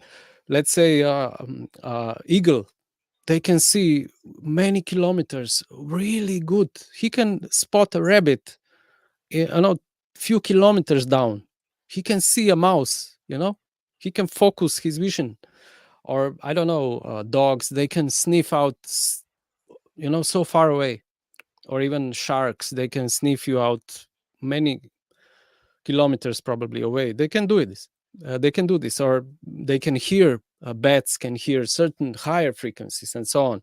They have different kind of senses. So we are quite limited. And in this level of consciousness, you start to realize there's a whole another realm beyond this direct perception. And there is something which is not limited to death. It doesn't die. And it exists before the birth, and it exists after death. These are the verses we were speaking about from Bhagavad Gita. They're speaking about this understanding. So, and on this level of consciousness, you will find also impersonalists. Both personalists and impersonalists. They go through this level. Or impersonalists, they stay on this level, while personalists will go to one level up, to the final level, which you can expand to. And for the people in this level of consciousness, liberation is God. This is the ultimate goal and God, what they worship. The liberation from material world, which is limiting and not very pleasurable, or you're limited. And actually, when you realize that you're a soul, this material experience is quite humiliating, actually. The old age, you can't even clean after yourself, when you go to the bathroom. It's quite humiliating, actually. These experiences are, they're full of misery. You realize, because you have something else to look after. You understand you don't belong here. You are not this body. And so the liberation becomes your goal. But as a devotee, as a personalist, we know that this liberation, impersonalist liberation, it will not satisfy you, and it's not permanent. If you go on the path of impersonal liberation, it's not final, it's not permanent. Even if you end up floating in Brahmajyoti, which is in between the spiritual realm and material realm, you will experience the feeling of eternity. There's some bliss there, but it's no rasa. It's just existence. There's no rasa, no interaction, no relationship, no interaction. And Prabhupada says at one point, such a soul will start to hanker about relationship again, and then they fall down. They come down again in lower realms, in more gross realms. They usually get a good birth, like a philanthropist, good money, good. Maybe among demigods, depends what you desire. But you're back here. You didn't get liberated. You're again back in the material realm. Again limited, again another birth, another desire, this desire, that desire. You're again in this material samsara. And it's not final. It's not satisfying for the soul. Yeah. So this is the it's quite elevated level, actually, of consciousness. If you observe where people are nowadays, generally, they're first, second level, more or less. Maybe some are more religious, some not. So they come up to here, and it goes like this. The first level of consciousness, it's a majority. It's a masses. Then a little less the second level, less the third level, even less the fourth level, and so on. It goes, fewer and fewer and fewer if you observe how it goes. So, yeah, you wanted to say something? Yeah, it's interesting how Bhagavad Gita, we started with the verses from the second chapter, and some devotees, when they distribute Bhagavad Gita, they tell people like, oh, don't worry about the first chapter, just start on the second chapter. That's where it really starts, Or they might say something like, the first chapter's got all these weird names, but don't worry about that. Don't let that throw you off. If you look at it in the first chapter, Arjuna Vishad Yoga, observing the armies, Arjuna's expressing his consciousness in that chapter. And, as I pointed to in 132 to 35, it's like hedonism and pranamaya, like enjoying it with other people. There's like his expression that Devi, you were saying about like the women becoming polluted, irreligion. It's pranamaya and it's the jnanamaya, it's religiosity, right? And the need for society. So those earlier stages of consciousness are expressed in that first chapter, and you understand how even to arrive at that second chapter, it's built on top of those earlier levels of consciousness. And then Krishna starts with the Vijnanamaya, the you're not the body, the difference between the soul and the body. But he kind of like, and then he kind of goes backwards in a sense. He talks about the demigods, for example, be satisfied by the sacrifice, cooperation between demigods and humans, prosperity will reign for all. And then in the very end of it, he ends up telling Arjuna, to fight in the battle, like going all the way back again to like being in the world and, going down to parliament or whatever and chanting or doing whatever it is that you're doing. And it might look on the surface the same as if Arjuna was motivated by hedonism or philanthropy, but he's not motivated by any of those things. And it can be very subtle and very difficult to tell the difference between a person in Krishna consciousness and a man in mundane consciousness. But like one of the things I notice in ISKCON's preaching, a lot of that's going on at the moment at the global kind of level, is it's becoming very much like linked to the philanthropic. And it was this idea that we're doing it for the preaching, we're just going to we're going to have like vegan meals at our center, but it's just for the preaching. It's not because that's what we think. We're going to go to the climate change summit, not just for the preaching. It's not because it's what we think. But very quickly, the devotees and the people who are involved, they take on the level of consciousness of the people who are there. Yeah. And that's why Prabhupada was very clear about it, like, don't do that kind of stuff because people will get contaminated by it. Yeah. Or you do some bridge preaching and then you stay on the other side of the bridge. You don't come back. Yeah.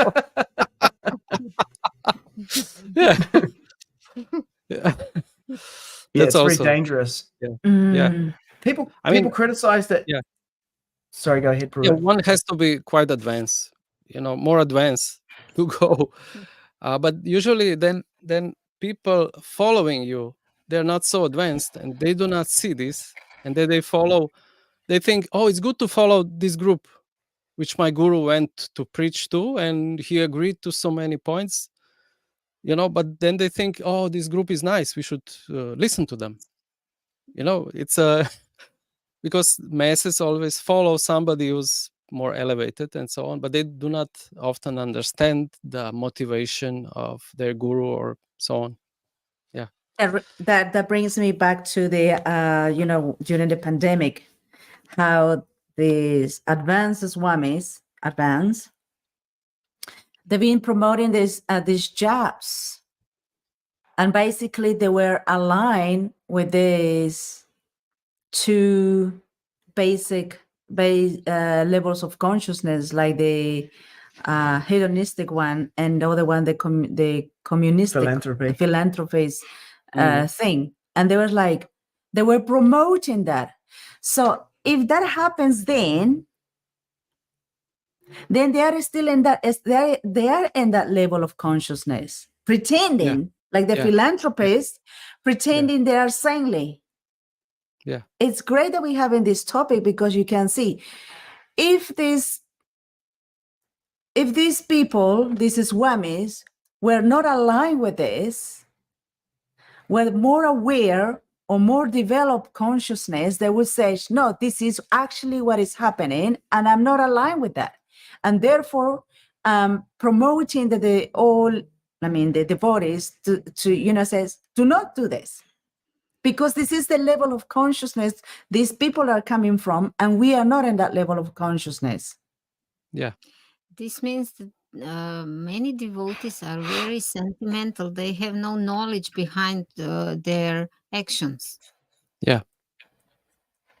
They would yeah. have to know these things. Or the third level, which is about nature. They are also exploiting this narrative. We have to, green, Oh, yeah. this green concepts, polluting the nature. It's about the nature. Again, they are exploiting this against us. Like on the second level, you have to take the vaccine to protect others. On the third level, we have to stop using the gas. We have to go on electricity, which is even worse for the nature, actually. Everybody should have electric car. This is insanity. It's not possible. We don't have the grids, electric grid for this. You have to dig up so many these metals to make batteries, which are not recyclable at the end. I mean, it's worse. It's worse than just stay with the petrol, and it's worse. Actually, it's worse. But on the same level, they don't allow free energy concept. They always, there's so many inventors how to get water from air, how to run your car on a machine based on hydrogen. Just pour water. Even salt water will work. No problem. It will work. It will run. There were many such inventors, but they were either sold out, hushed up, or killed. They don't allow this. They buy your patents and they put them in a safe. Nobody knows about them. Or if you don't want to sell, they poison you. They kill you. I know so many stories about this. You can get electricity from ether, like Tesla was doing this. The higher you go, the more the voltage comes down. There's so many things you can do, but they don't allow this. But they will gladly say, you are polluting.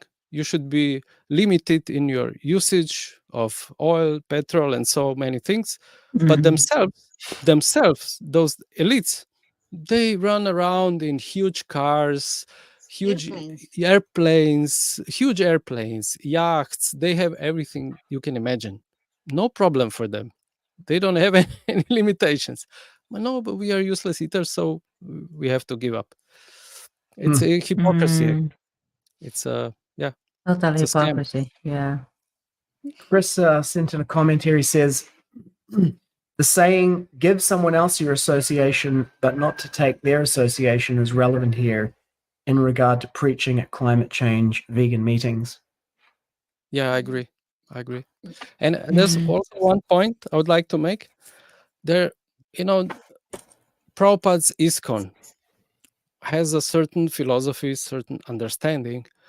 But if you observe, so many outside philosophies or concepts are coming into devotees' concepts or their philosophy, which is pure unalloyed devotion, and the way Prabhupada gave us the concepts. It's more like they never got out.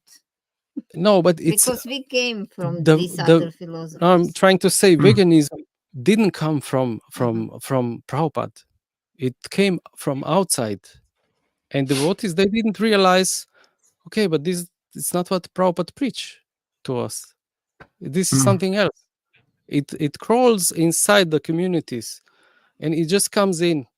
All kind of materialistic concepts come through people who are not on highest level of consciousness, and they bring it in. But this is what I'm saying. It's because devotees are sentimentalists. Yeah, They have no knowledge, and they should have knowledge. Yes. Yes. This is our responsibility as devotees, as representatives of Krishna, to have the knowledge, to distinguish. Well, it's also up to leaders. They should be uncompromisable, but they compromise. I have heard so many I mean, veganistic but preaching it's from big devotees, gurus and so on. it's devotees' responsibility. I mean, this is why we came to Krishna consciousness, to raise our consciousness. Yeah. It's Krishna consciousness, to come to Krishna consciousness. So what are we doing here? This is what my question, you know. What are people doing here? You know, they come, but of course, everyone goes after his own goal, you know, and it's rarely ever Krishna consciousness. It's rare. Yeah. If you would analyze devotees through these levels of consciousness, you would see so many devotees are stuck on third, fourth, fifth. You know, fifth is very rare. But Yeah, they're not stuck on second, third, and you know, like here, fourth, maybe religion. even first. They're stuck on these levels. They are actually not interested to go above. Or you have four kind of people come to God. You know, in I Yeah. think it's Bhagavad Gita speaking about it. Yep. Some The materially are, distressed. yeah, materially distressed. Some are inquisitive. Some want some material gain, and the fourth one is they are about finding out, Transcendental knowledge. yeah, truth. They're about absolute truth. These are the best ones, because the other ones might go away when they get their, you know, desires fulfilled. Also, this concept of education in ISKCON. I mean, it's you know, I'm a teacher by nature, so for me, I was always searching for some system. You know, in school you start with 1 + 1 = 2, and then at the end of 8th grade, you know something from math, you know. And here it was bewildering. Like Prabhupada's, when you read Prabhupada's books, it's, you know, bits all around, and you have to put them somehow together. And here in ISKCON, I mean, I never went to these courses, Bhakti Vedanta, Bhakti Bhakti Shastri, and Bhakti things like that. Vriksha. No. So I yeah. don't know what they Bhakti are doing Shastri. there, but I can Yeah. see devotees coming out of this, and They I have would not say that they prospered. You know, They from this raised their consciousness. education. I don't know what is Yeah. going on, but there is no systematic teaching. Yeah, our guru said these seminars look like this. You know, I study for you. You know, the one who's presenting the seminar, he's studying for you. You're not studying, I will study for you. But this is it's not realized yeah, knowledge. it's not realized knowledge. I mean, for you, you know, Be- it is because for them. But yeah, no, actually it should be like this. Okay, we are discussing first paragraph of the first chapter. Read it at home, then we discuss it. Then we will discuss it. Then you will say also what you think, what you understand, how you see it. Then let's discuss it. Then this would bring people to a higher level of understanding, instead of just being there, putting some notes down, and he's studying for you, speaking, but you have no realization what you don't have the same realization as he does. You have Prabhupada's to program. speak about it. Go out and preach. yeah, that's a good one. Give class. Distribute books. You know, that's how devotees got the realization of the knowledge, is by presenting and representing it. Yeah. Yeah. We got some comments come in. Let's have a look. Muchkunda says, people who join through programs where devotees present as vegan think bhakti philosophy includes veganism, and later see devotees drinking milk, and it's weird. Yeah. Same goes for any preaching that strategically mirrors trending ethics. Yeah. And Nikki says, veganism is just an excuse for not practicing cow protection.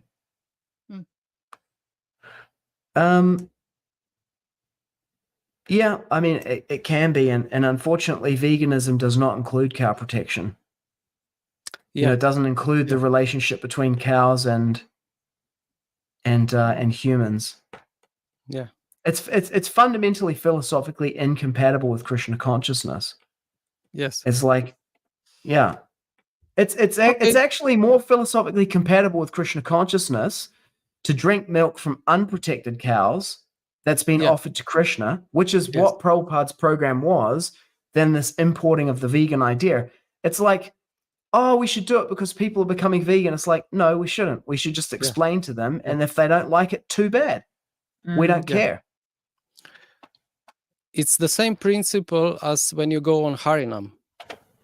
The best consciousness when you go to Harinam is to sing for Krishna's pleasure, not to Yes. to satisfy the ears of people on the street, Mm. not to Mhm. to satisfy Their them, senses. not to satisfy Yeah. their senses, but go like you are having kirtan in front of the deities. The same consciousness should be there when you go outside on Harinam. Yeah, You know, exactly. it's a different concept. And Not just not to make yeah.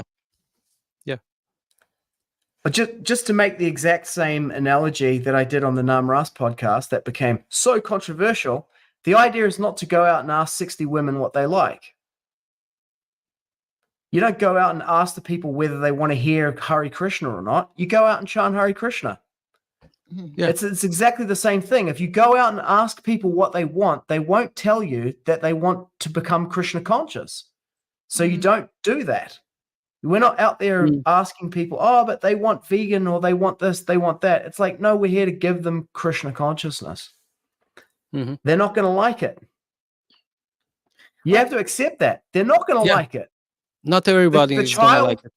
The Yeah. child is not going to like you to tell him to go to school and make him not eat the ice cream. You ask the child what they want, they'll tell you they want ice cream and they want not go to school, but they won't be happy. You ask a woman what she wants, she's going to tell you she wants another woman. But if you give her that, she's not going to be happy. And if you Yeah. go out and ask the people what they want, they're going to tell you that they want climate change, veganism, you know, be kind, take the vaccine. And if you do that, they're not going to be happy. Yeah. Sorry. Yeah. Chant Hare Krishna and be happy. And that's, Yeah, so- that's the essence of the analogy that I made on the Nam Ras podcast, and everybody lost their mind. Anyway. Okay, so we came now to the topmost stage of consciousness, which is Anandamaya. Ananda means blissful. Maybe there's you know, like when you read here the comments from people, it seems that you have audience, you know, of like-minded audience, and on Namras podcast they're not like-minded like you. Could be. Yeah. Could be. So I don't know what is his purpose of his podcast, but it seems that he is attracting one kind of audience. Yeah. Understand? Well, Nam Ras's podcast is so, like he says, it's the #1 Hare Krishna podcast in the world. So people were like, I wasn't going to watch this episode, but because it's so popular, I thought I should watch it, you know, just to protect people from the dangerous, you know, ideas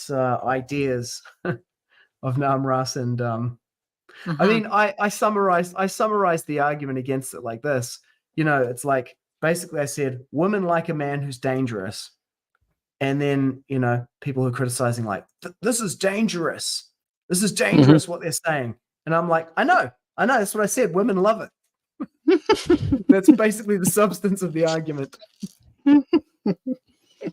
Okay.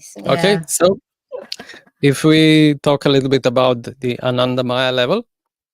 So this is on the total opposite side, the first level of consciousness, which is I am the center of universe. This is the total opposite level, which means God is the center of the universe. Everything revolves around him.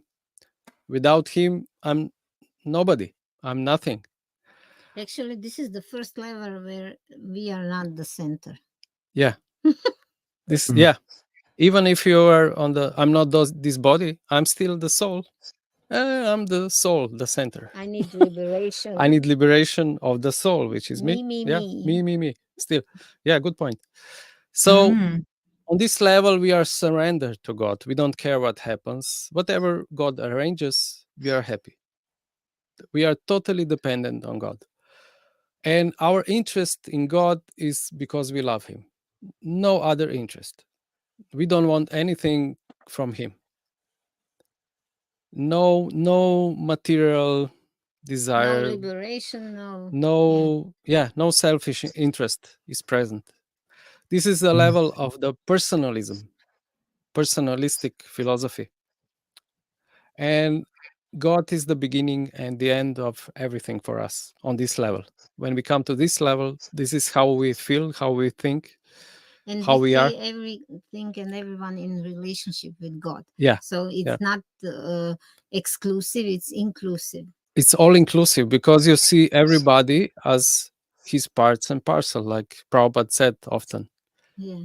You don't see anything unrelated to God, and you deal with everything around you in connection to God. How God likes that we deal with His creation, with His other souls, living beings. Everything goes to Him. You know how I deal with you. It's how God likes our interaction to be, what is proper, what it's and so on. So it's He's the measure of everything what we do. Mm. His satisfaction here is the utmost thing. We are trying to give Him the satisfaction in The our pleasure. dealings with my wife, with children, with everybody. How I use His material energy or how I deal with living beings, And entities. Mm. Yeah. So this is the topmost level. It's not easy to be always in this consciousness. We are learning. We are trying to get here, but when you have the moments when you are in this kind of consciousness, sometimes I feel like this after the sangha or during the sangha, I come to this level.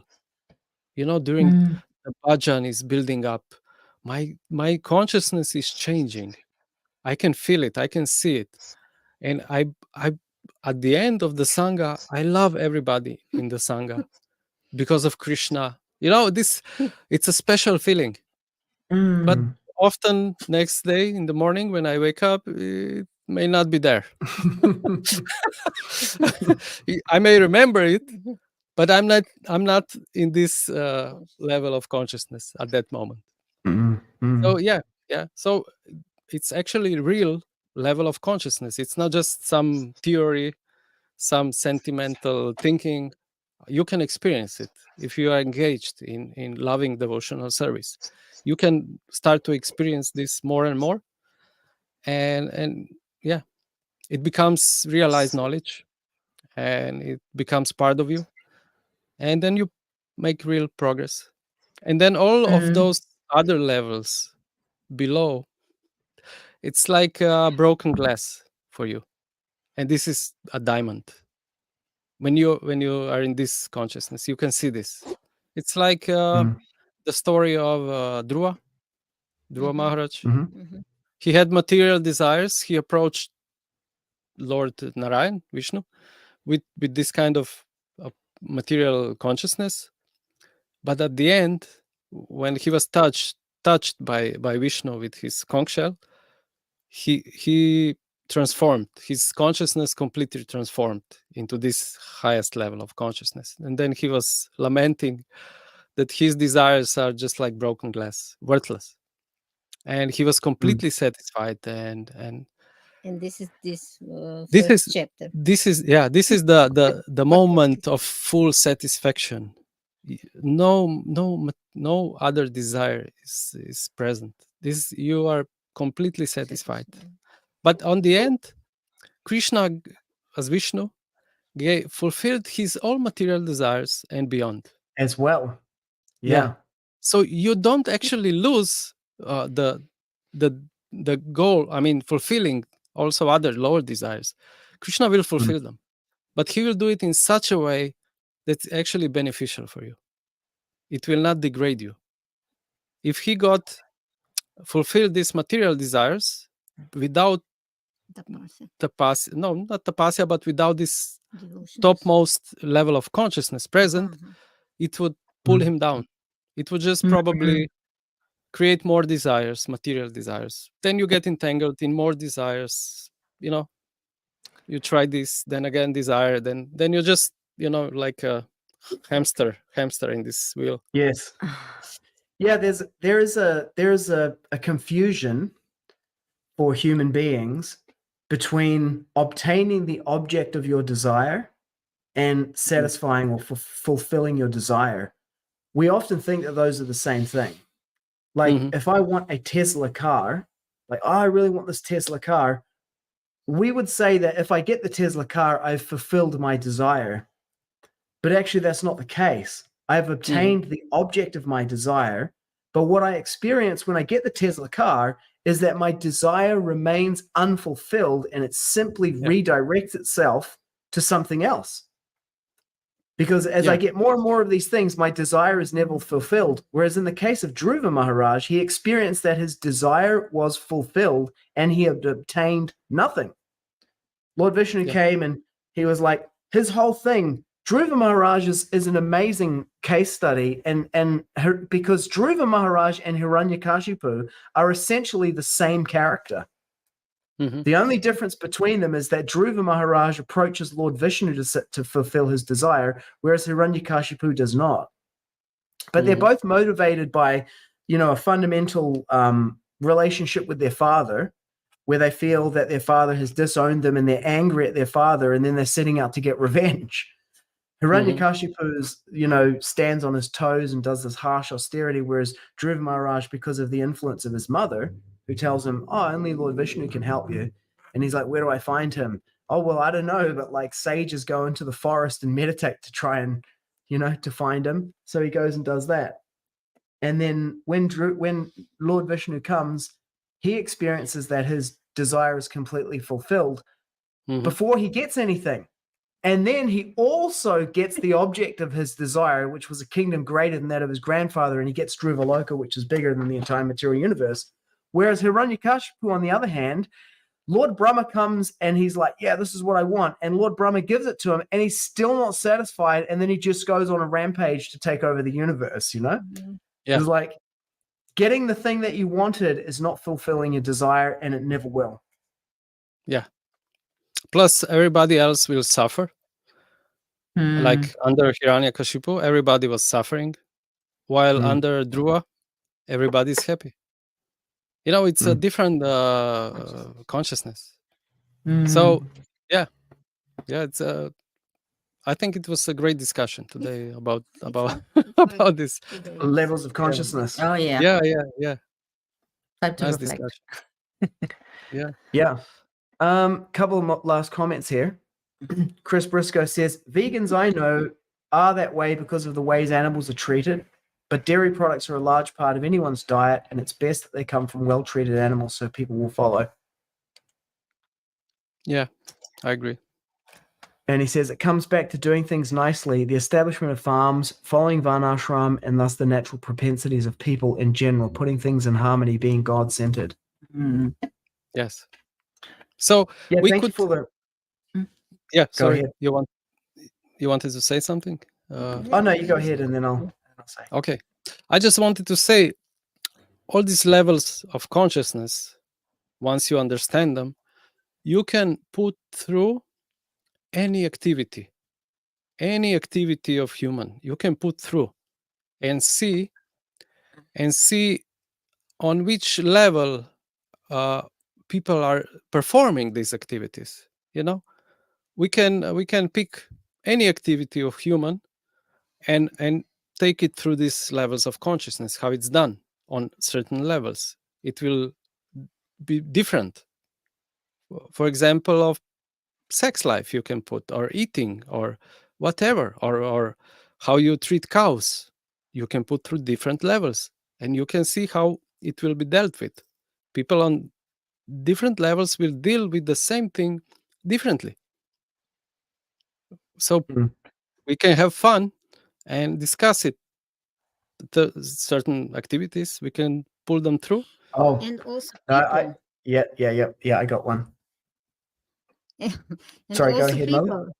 Yeah, people, if they are, it depends on which level they are. So you have to address them accordingly. Yeah. And they cannot, someone from the first level has no idea about the fifth level. And now we come to Krishna consciousness and we just preach The top level. fifth level, and people Yeah. don't know how to come to the fifth level. It's impossible for them. You understand what is happening? Yes. Yeah, you cannot be Yeah. fanatic. Don't be a fanatic and preach to someone who's very low conscious. Just the top, like going in the school, first grade, first year, primary school. Yeah. He's hardly learning the numbers, and you are speaking about some, advanced mathematics Functions. function. You can he will not understand. Like Mrigari, the hunter. Yes. Narada Muni gave him the process through which he will understand. He didn't preach much. He just gave him the mantra, and he couldn't even pronounce it properly. So he turned it around. It was Mara. Mara. Mara is death. He could relate to the mantra Mara because he was killing animals. But he gave him first Rama, mantra Rama. But if you go Mara, Mara, Mara, Mara, Mara, Mara, Mara, you come to Rama. Yeah. He tricked him. Yeah. But after, I don't know how long time, he came back, and through this mantra, his consciousness was purified. And then he could understand. Then he started to preach to him. Then he could understand. Yeah. He also, first thing he told him was to kill the animals completely. He didn't tell him to stop killing animals. He actually told him to kill animals. His instruction was not just kill them. harm them so they Half suffer. kill them. Yeah. And die in agonizing pain. Yeah. Good point. So here's a great, let's do this then, because we had some questions from the last episode about scenarios of couples and their sex life and how to deal with it. Specific scenarios that we didn't counter in the last one. Okay. You want to grab something to drink? No, it's okay. Okay, you're good. No, you're still good. Okay, so let's do this one. I think we got time to do one. There were two, but we'll do this one. The one was, okay, I'll give you both of them, but the one was couple under 40. They have 5 children. 6 children, 6 children, 5, 6 children, whatever, a lot of kids. She's exhausted, doesn't want to have any more children, and he still wants to have sex. Second one, this is the one I think we should do, is young couple in their 20s. They have 1 child. The wife, the mother, almost died with the first child, and if she has another child, she's probably going to die. Doctors say she's probably going to die, if she has another child, and she wants to have sex. Which one should we do? The couple under 40 with the 5 children. Let's do the one with the wife, because we've done a lot of discussion about the other one. So let's do this one. With the young There's a young couple. Yeah, they're in their 20s. They have 1 child. They she almost died with the first child, and the doctors say that she'll probably die if she has more children, and she wants to have sex. What to do? Readers, viewers ask. They're devotees, so how do they deal with the situation? Yeah, so if we take from the perspective of a husband, and you put him in a first level of consciousness, or her situation, and put her in first level of consciousness, then what will happen? What do you think? She wants to get her senses satisfied. She doesn't care for anybody else. what will happen? Or if this he was thinks like this, so. There are two examples I can think of from Shastra in that regard. The pregnancy of Diti in the evening is one, and then the death of Pandu is the other. So pregnancy of Diti in the evening is she wants to have a child and she wants to have sex now. This is not like Parashuram with Satyavati, and he's like, we must do it now because of the, the auspicious astrological arrangement. I was like, when I read that, I was like, dude, this guy, man, what a line. He's just like, there's an auspicious astrological arrangement that means that an avatar, a great personality, will be born, and we have to have sex right now. I was like, damn, what a line. The guy's killing it. But with her, it's not like that, because it's actually astrologically inauspicious at that time. And the husband is like, now is not the right time for us to do this. But she's obviously, she's like, I really want to get it on right now. And so they do. And then he curses her afterwards and says, because you've done this at this time, your child will be a demon.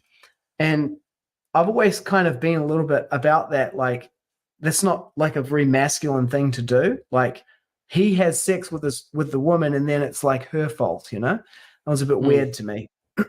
Anyway, so that's one example there. She's hedonistic. And then the other example is Pandu. He gets it on with his wife, Madri. They're out at spring. He's overcome with passion, and then he dies because, of course, he's been cursed because he was out hunting. He shot a deer while it was mating with another deer, and then it turns out to actually be a yogi and his wife, and they're taken the form of deers so that they could remain celibate. I mean, even that concept there tells you something about like the reality of people's celibacy. In the Vedic culture, they're completely celibate, but at the same time, they're like, we want to have sex, and so they turn themselves into deers. I mean, you could say in this case that he's out in the forest and he just sees kind of the leaves rustling and shoots, and it turns out to be this yogi behind the tree, with this, and he's like, "What are you guys doing, like out here in the woods, getting it on like this?" And they're like, we took the form of a deer so that we could remain celibate. It's like, how do you remain celibate when you like turn yourself into a deer and have sex? Anyway, whatever. He shoots them. They both die. And then they curse him. And they say, because you killed us while we were having sex, you will die if you have sex. And then, of course, he has to renounce the kingdom, go into the forest with his two wives, takes them both with him. Eventually, they have these children, but then he succumbs on one spring day, has sex with Madri, and then dies. So that's what it looks like if you're being hedonistic, is you're just like, YOLO, whatever, and then they have sex, maybe she gets pregnant, and maybe she dies. Of course, in the modern environment, you have contraception as well as like an additional factor. Or abortion. Yeah, let's do one thing. Let's just pull through these levels of consciousness. Just let's pull the activity of sex without thinking about anybody. Just sexual activity on the first level of consciousness would be not involving others, which means masturbation. No procreation. No procreation. Okay. Just me. That's the first level of consciousness. Yeah. Like children. Okay. They play with with their organs, and later on, if they are not maturing properly in teenage years, they masturbate a lot. If they're not in proper environment of people with higher consciousness, that's how it goes. They remain there. That's the first level of consciousness. It doesn't involve even others much, almost nothing. That's the first level. Yeah.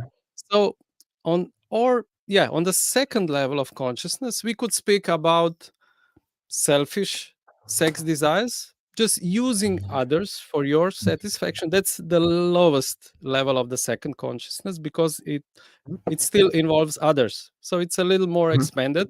You recognize others, but you use them for your pleasure.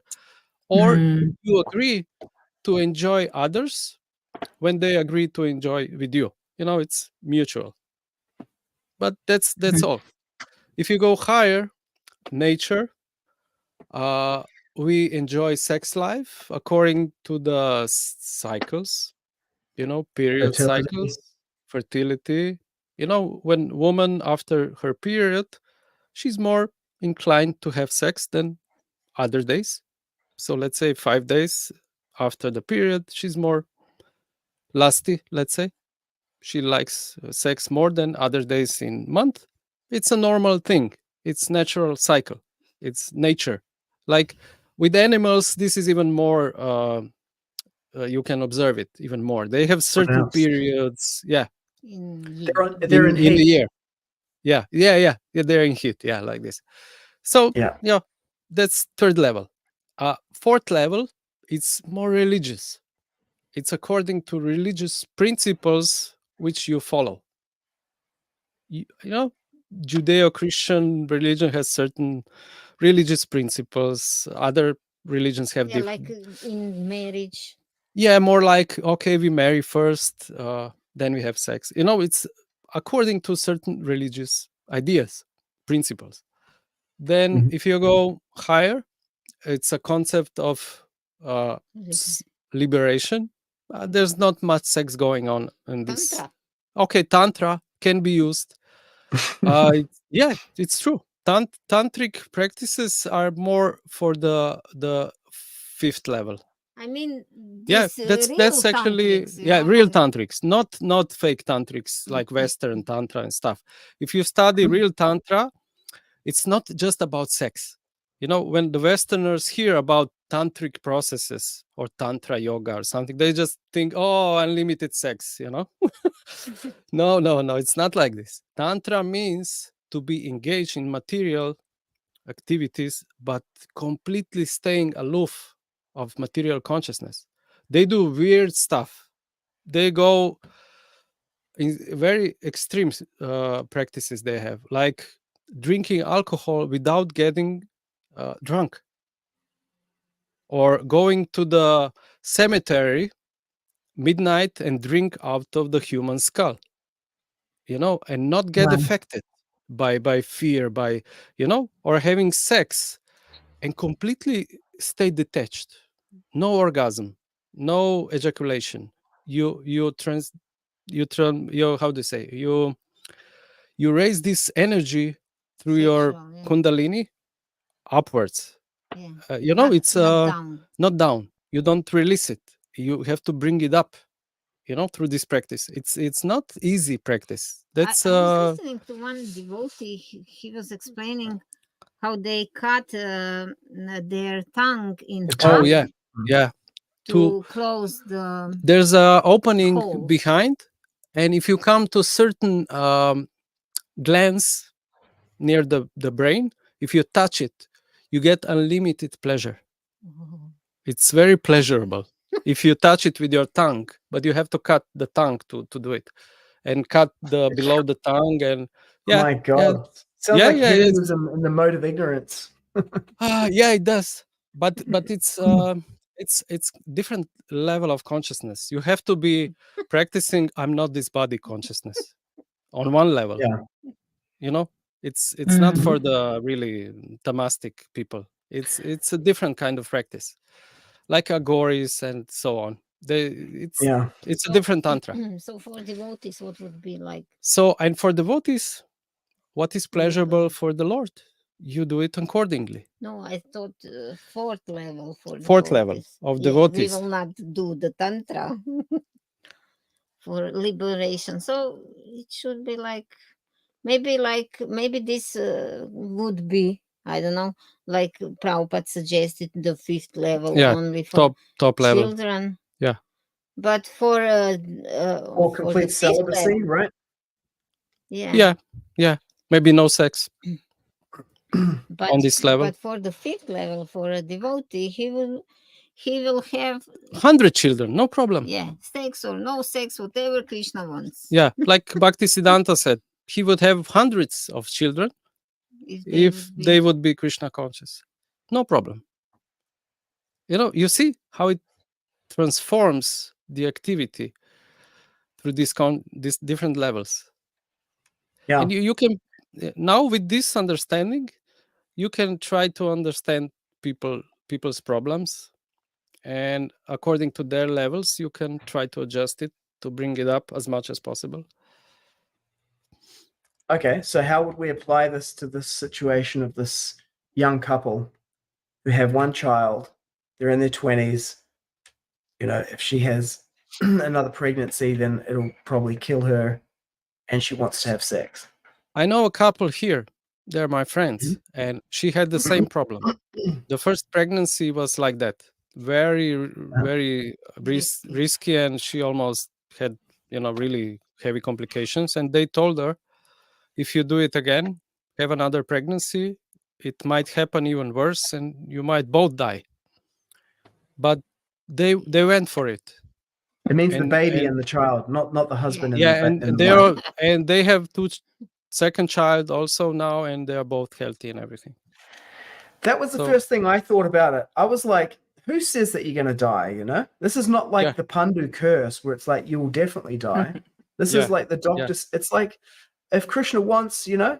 Yeah. So that's one Yeah. level of, but at the same time, you can see that some people would be Yeah. like, that would be real for them, Yeah. you know? And that would be, One they would be solution- worried about that.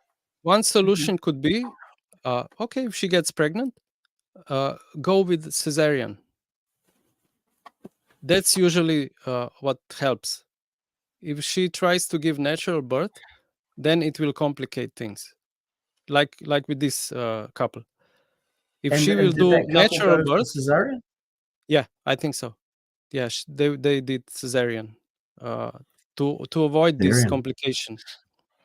Oh man, Anyway, everything about I sex was life is born problematic. with cesarean. I came out with cesarean. Many people Uh-huh. come. Many people die because they don't have the option, you know. Sometimes things get complicated, they're not turned properly. The head should be down. If they come the other way, they will die. The legs should not This come is- out first, you know. Breech birth. So yeah, Muchakunda says doctors are often curses and blessers for people. That's an interesting Yeah. point. You know, it's kind of like even the reality of that she might die with the next one. It's a story. Yeah. It's a Yeah. and it sounds like you're in the case of your friends, they were like, let Krishna kill me or protect me as whatever he happens. We do our best, and whatever happens. will. So that's But- one level of consciousness, right? Yeah. It Yeah. depends on her consciousness, what she will choose Yeah. to do. Yeah. But as I could hear in this question, it's not that she wants a second child. She just wants to have sex. More sex, to Well- experience sex life. Well, then her husband should learn how to not impregnate her while satisfying her And she also in a way. can do on these days of Well, if it's really, really so heavy, one thing is just tied up the the husband or the wife, the eggs. mean- Fallopian Yeah, tubes. I mean, what can you do? You're young, you're impassioned. It's You know, yeah. I mean, this is for me personally. I wouldn't do any of that. That's just weird, man. That's like fully committing. It's like for me personally, I'm like, have sex and live or die. Just accept. You know, you want because otherwise, what you're doing is you want the nectar, but you don't want the responsibility for it. consequence. And it's like, yeah, the consequence is a child or death or whatever it happens to be. It's like this is the natural way. But again, we want it's the logic of the half hen, you know, we want the front half, the back half of the hen that lays the eggs, but not the front half that eats Yeah. the corn. And like, let's like fully commit to that and like have a surgical procedure. And why don't we just get cloned while we're at it, you know, and stick a Neuralink in our brain so we can have the experience of all, you know, it's like, where do you stop once you go down that path? Yeah. I have a point here that it seems to be, it sounds like it's not 100%. It's not even that she asked the question, somebody else asked for her, so it's not her words, but like it's presented is that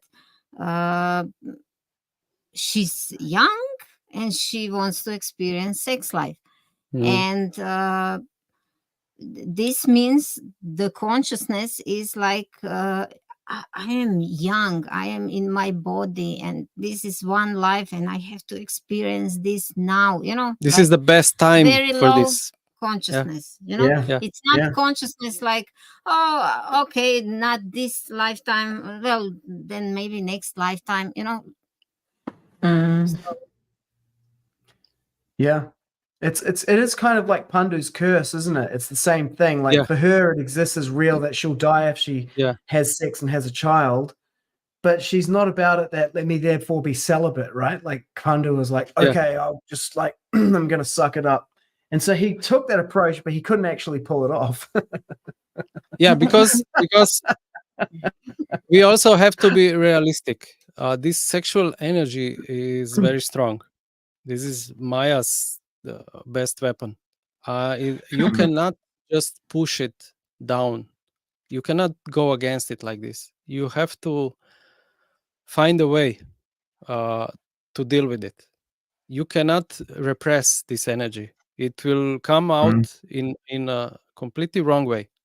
Either she will find somebody else outside of marriage. She might divorce the husband if he says Or no, go out of Krishna consciousness. or even go out of Krishna consciousness if Mm. she's preached to in a fanatical way or something. It's very powerful energy. You cannot repress it. You can channel it to a certain degree, but it's not easy. You cannot go against it so easily, like just cut it. And it's- you are now 50. When you were 20, it was different.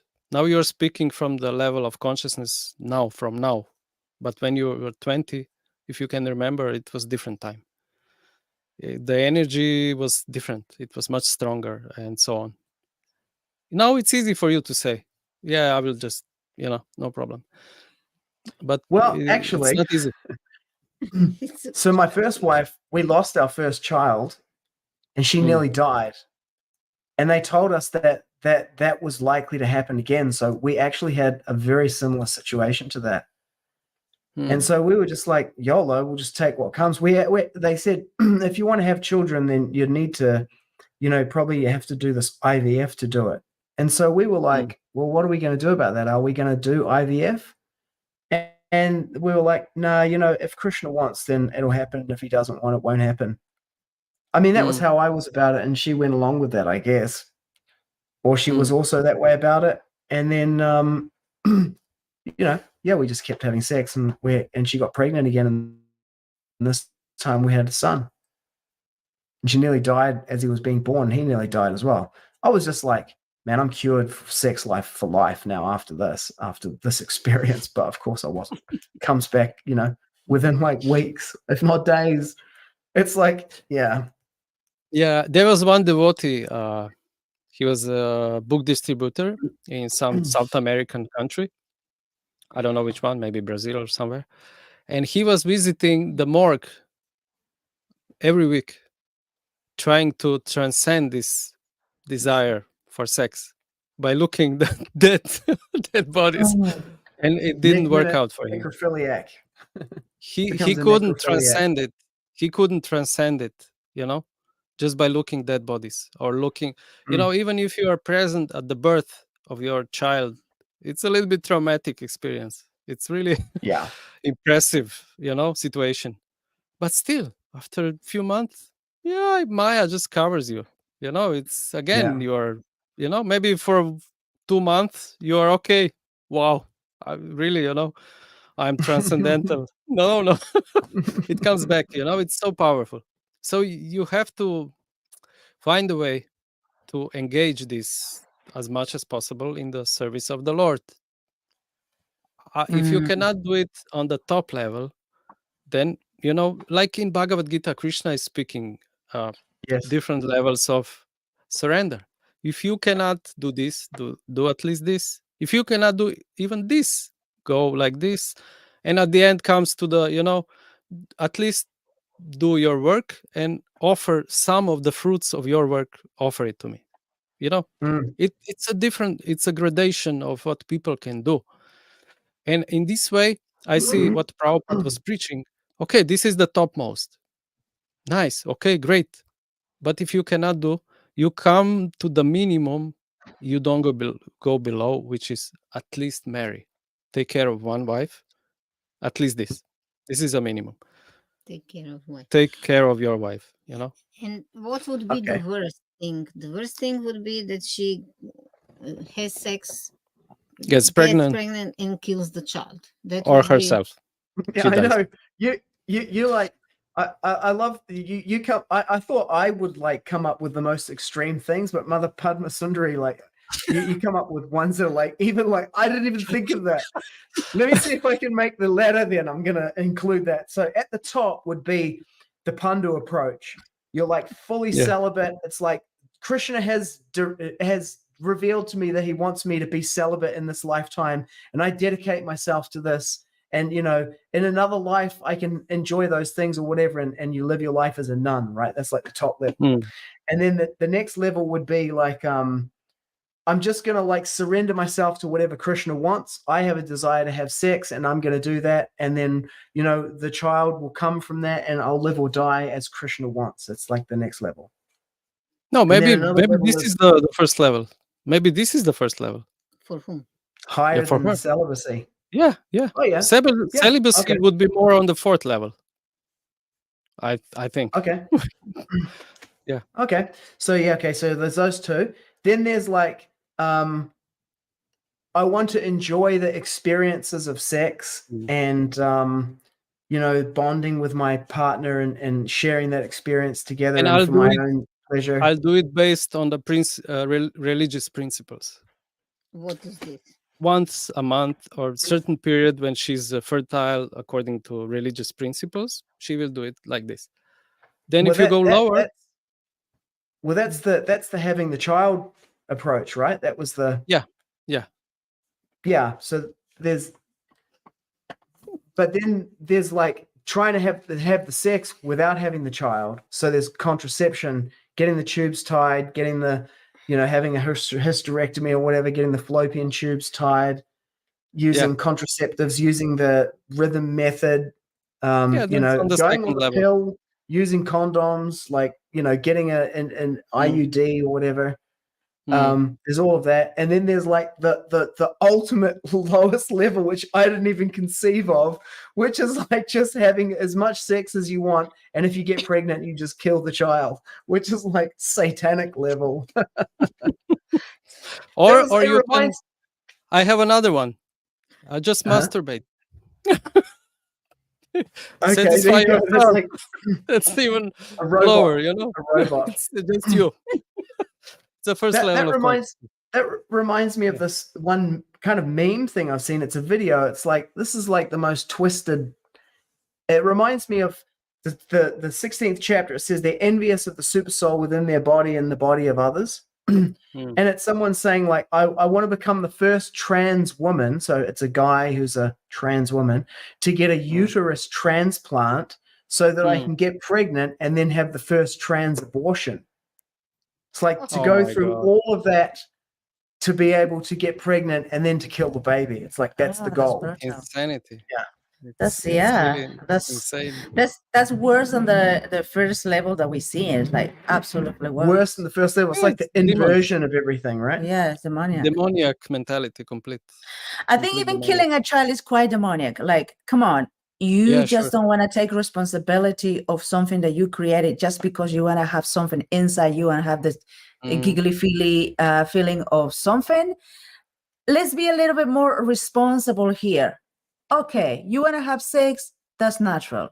Have it with your husband, enjoy with your husband, and then make sure you understand on what level you are. And as you mentioned, there is the progressive, we go through ages in with the hormonal thing of woman changes. Some women are way more lasting than others, depending on what level of consciousness they are and the type of nature they have. Then maybe the match is not perfect here, where irresponsibility of like just like touchy-feely, and I feel the sensation and I love it. And the guy as well, immaturity, I love it too, she loves it too. And then they end up being married and because we want to do the marriage thing. And then what happens here, the guy is more like a more of goodness, and the lady is just more of passion and raksha nature, where sex is just like gross style Prominent. of sex life, and prominent, and they want to go into more grossly style of intimacy. That could be this situation with this lady, I just want to feel crazy, and this whatever thing, and the guy is just like, whoa, it's a little bit too much for me. The match itself is like highly incompatible. Could be. Or they're just young, and passionate, and that's the energy. That's how it goes. Especially, it's like a string. You start to pull it in one direction, but when you release, it goes so much on the other side, how much it was here, and it takes some time to balance in between. So even if somebody is a brahmachari for years, it's like a string pulling, and then they get married, and then first 6 months it's crazy sex, because it was building up so much, this tension in him, that they will both need a little bit of free area to get this energy out, and then after 6 months it will calm down. I have seen, I have talked. The 6 months. Yeah, the 6 months. I'm just giving some numbers. After a year. This is reality. This is reality. I have talked to devotees. I have talked to devotees who had such periods, and I was like a young bull after 5 years of temple life. I was like a young bull, like when you have cows in the barn over the winter, and then you release them the first day. They go run and they jump, and they, they're like, it's like this, this is the effect. So yeah, but the point is, Krishna is trying to tell us the point through Bhagavad Gita: become balanced.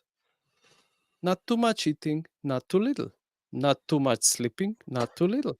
It's kind of a balance. You have to find the balance.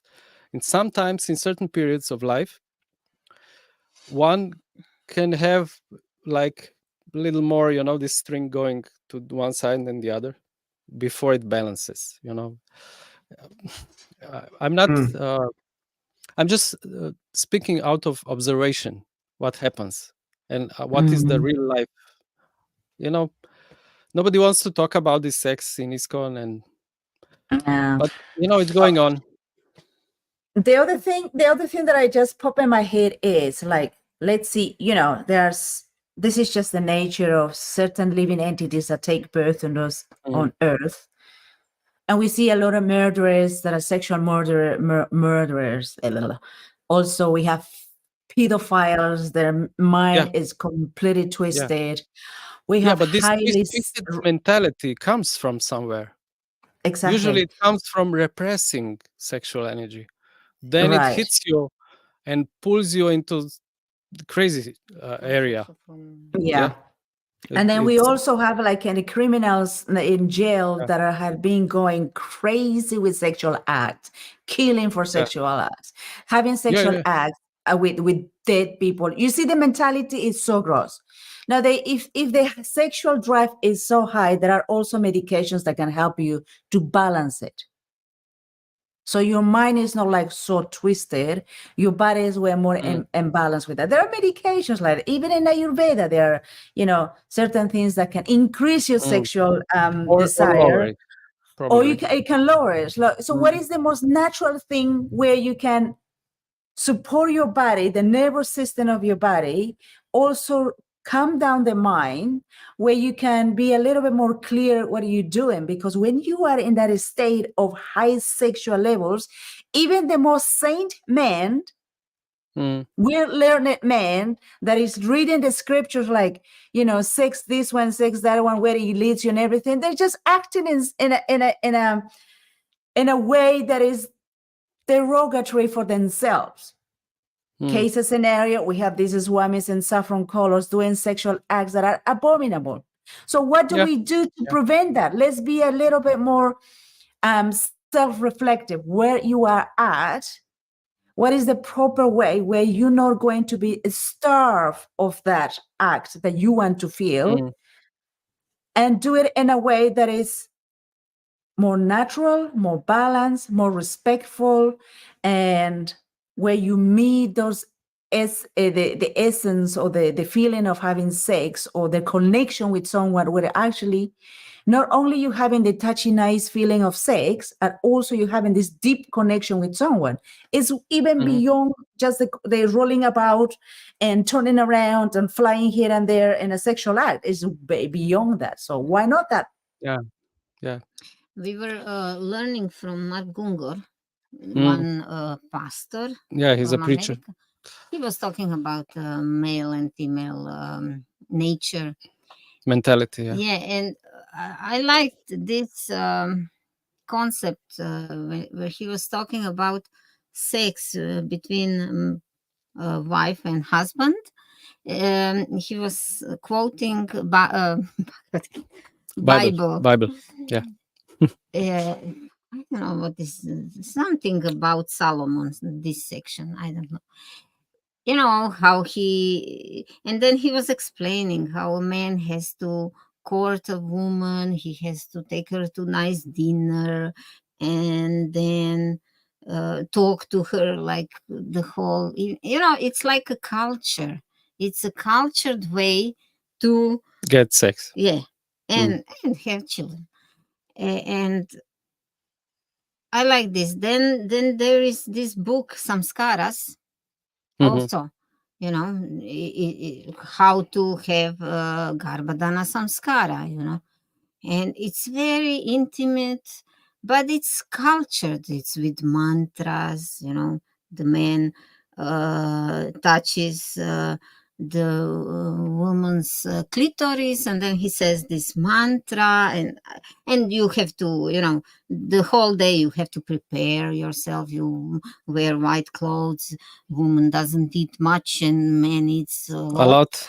And things, for this is to get a male child. Yeah, and things like wow, that. I love that idea. It's raising the consciousness of a person. You can at least this Bible thing where he finds a secluded place for her that she feels comfortable, and he's nice to her, and then they have sex. At least this culture, this is like thinking of her also in the this sexual courting or interaction act, or act. It's not that you just go like an animal, attack woman, and you can also raise your consciousness in the act. It doesn't have to be totally. Yeah, it's more. We could say more sattva guna present in the whole scenario. I think that the thing that people become a little bit like, oh, this is too much. Actually, in sattva guna exists at a level where you are beyond the body. It's not only like there's this sense of kundalini, and Krishna himself says, "I am sex," within religious principles. That is not contrary to religious principles. Oh no, it's not contrary to religious principles.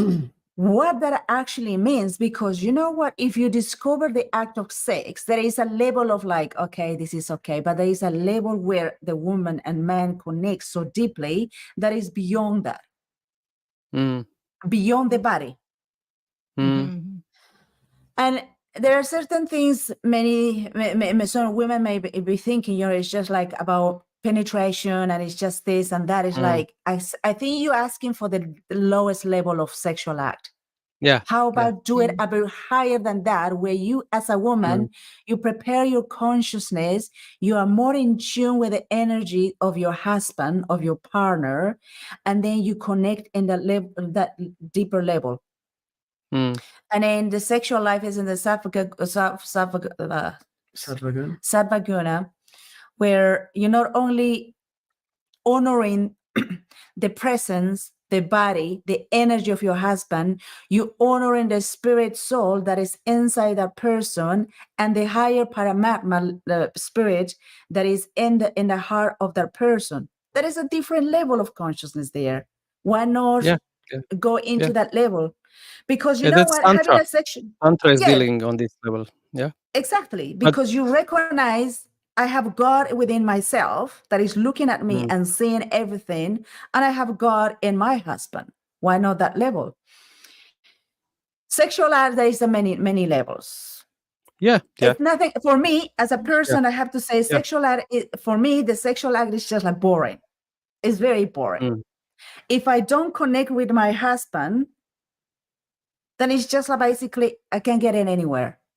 What is the point of having a sexual act? It's Mm. meaningless. But if I Or connect to my having a husband. exactly, Or having a exactly. husband. Yeah. Yeah. What's the point of it? But when you are connected to that person in a deeper level, is way more meaningful. It feels like I am different. Even orgasm is different. The woman it goes in a different level of consciousness when she is going through that.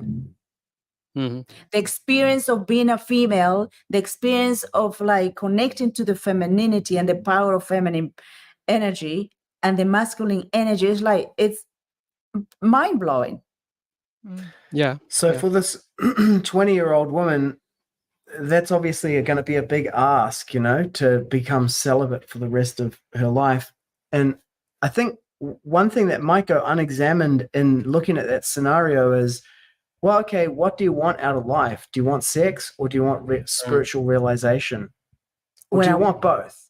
And we know the answer is both. With a wonderful husband, where you are creating your husband as that wonderful man that can satisfy you in an amazing level you never experienced.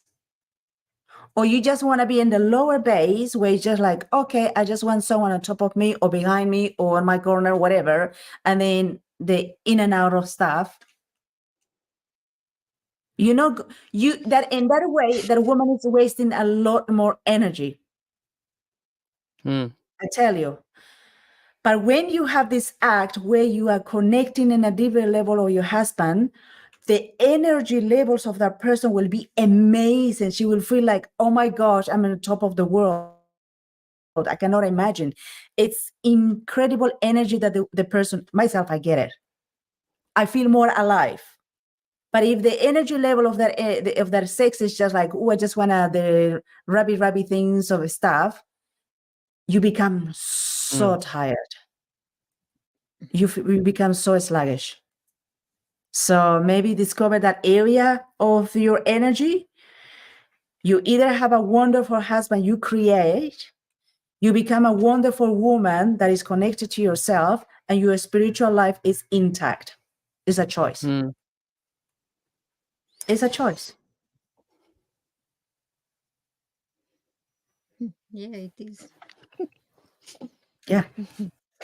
Yeah, I guess there is no one right answer to that scenario. With this 20-year-old couple, they have one child. If she gets pregnant again, there's like a number of different kind of approaches that can be taken to it. And it's really depends on the level of the consciousness of the people involved. Yeah. And how they want to approach it. And different people will approach it in different ways. And there's nothing intrinsically right or wrong about any of those. They're just different approaches at different levels of consciousness. They're going to be different for different people. Yeah, Because they're soul, they have eternity in front of them, so they will learn from whatever experience they get in a way, and they are free. Krishna gave free will to everyone, so it's their choice. And it takes time. But if you have knowledge to get realizations out of it, out you of can something, choose. it takes time. Sometimes there's in the Vedas, there's two ways. There's Nivriti path and Pravriti path. And it is said also, if you are really full of kama, these desires, full of kama, you can choose the pravritti, full pravritti, which means pour the ghee. Take the full bowl of ghee and pour it on the Yaga. Fire. on the yagya, On the fire. on the fire of kama, Mhm. which means engage in sex life like crazy to get to the point. Okay, I have enough. Exhaustion, yeah. Exhaustion. Mm. Yeah, that's in the Shastra. I didn't invent it. I'm not trying to find some, It's in the 7th canto. Yeah. Mm. Just as Yeah. drops of ghee poured on a fire cause the fire to Yeah. increase, but a bucket of Yeah. ghee poured, a lot of ghee poured Yeah. on the fire all at once will put it out. In the Extinguish same it. way, yeah. Mm. So that's also one option. But you need to have knowledge. Yeah. So that you can choose. Yeah, and you should, like I said in a previous podcast, And you should be conscious, you know? yeah, you do it in a conscious mind, Yeah. not unconscious. Yeah. Like, karmists, they do it oftentimes Reaction, like reflect. as a reaction of their intoxication or something. They're completely unconscious doing these activities. And when you are conscious and doing something consciously, then the soul gets some realizations out of it, because Mhm. the soul is actually present with consciousness in this activity. And if you are doing it under really low modes, then you are unconscious, you are ignorant, and you get no realization out of it. But the Mm. point is to get realizations. That's the point. That's what we want, the realization As devotees. as devotees. Then you can move on. For example, if you have some material desires, you want to become rich, famous, or whatever, and it's really bothering you, this desire, then do it. Go on this path. Become rich. Become wealthy, whatever you want. Get 10 cars, if this is your thing, And then you will get 10 cars, and then you will realize, it's not what actually brings satisfaction. And then you will move on. If you don't do it, then it will be sour grapes. Lingering. This desire. fox was trying to get the sweet grapes, and she couldn't do it. It was too high. And then she said, it's sour anyway. We don't want to become this renunciants. It's sour anyway, because the desire is still in you, and you will take another birth because you still want it, but you just said, it's sour. So you Suppressing it. Yeah. You're faking it, actually. And think Yeah. you Yeah. do it, Yeah, but you will you not cannot make it because it's still in you. You didn't solve this realize, issue yeah. yet. Mm. It's not solved. It's just artificially renounced. Like, it's sour anyway. For later. It will come back to Yeah. you. It will hunt you. You have to Yeah. get proper realization, proper renouncing. Then no problem. Or like this, if you come to in touch with Krishna or Vishnu, he touches you and you realize immediately everything. You're self-realized. Mm. Then no Mm. problem. Everything is like broken glass from that moment on. Mm. Yeah. I think at that age, me by being 20, I think I was in a mode of Who could think of the Goodness. rest of their life with no sex at 20, yeah. No, that no is just problem. that is just the mind though. That is just the mind playing up. I cannot have sex. Like, I think your mind is saying that, but in reality, when the time passes, is a different Yeah. story. At 20 to 60, or whatever length of time she has with with her husband, she has so much power at her expense to create a life for herself. She's going to be all over the moon. Hmm. And it's the same with the husband. They can do such a marvelous thing from now on to the future, where they develop this strong love, not only for because sex, beyond that. And I think she has to discover that. She has to be in discovery, like, what do I need to be? What do I need to do in order for me to free this free woman, able to express my love, able to express my feelings to my husband, and discover the sex life in a different forms. And can I also say that one of the things people deal with today is, and it's implicit in this whole thing is they think that dying is a bad thing, that it has to be absolutely avoided at all costs, and that it's game over if you die. Because in that, it's like, oh, if I have sex, I'll die. It's like, oh, well, big deal. So what? You die, you know? It's like have sex and die. But you see, people are so much that they are the body that dying is like a, oh no, you absolutely can't. Like it went even unexamined in this conversation that, you know, it's like, oh, dying, no, you definitely can't do that. You have to like use contraception or this or that or the other thing. It's like, what's the big deal? You know, it's kind of like death is nothing. This is why I said, you know, that she is in that consciousness that this is the worst thing to happen to her, that she will die. This is how it sounds. You remember? I said this. Yeah. Uh-huh. It depends on the person, you know. But if she would, you know, remember Krishna consciousness philosophy that we are the soul and we live after death, that maybe can be, you know, something that would change her mind about Imagine things. that you're like simultaneously super hedonistic and you want to have sex. Well, this is actually the reality of a devotee. In reality, we really are simultaneously. It's like when you realize that you're not the body, those desires don't disappear. No, And it's the kind of body like is they're still both the there. body. Yeah. The body is still the body. And it works according to how body works. It doesn't stop being a body. The only change can happen if you really become to a certain self-realization levels. Then no problem. Once somebody asked me, you know, like for one devotee, that he is a guru and he was like, I don't know, sick or went to some operation or something, and he was afraid of death, you know. What kind of guru is that? Yeah. How is he on the level of Guru. we are not this body? He's We are not afraid this of that. body. And I Yeah. said, Right. it's not that you are not afraid of death. When you realize that you are not this body, you can be afraid of that. But when you realize that you are the soul, you act in the interest of the soul, not in the interest of the senses, the body, and things like that. This is the realization of the we are not this body. You understand? You can still have fear. Yeah. Well, even Yeah. you don't necessarily have to be afraid, but it doesn't. Just because you're not afraid of death doesn't mean that you want to die. You know, like Yeah. that was a real base thing. It's like, prove you're not the body, cut your arm off. It's like, you know, I need it. it's like saying, prove that you're not your car, you know, smash the windscreen. It's like, just because I know that I'm not the car doesn't mean that I want to smash the windscreen in my car. You know, it's like, Yeah, sure. Sure. let's just take a couple more comments here. A trans abortion is the ultimate expression of being woke.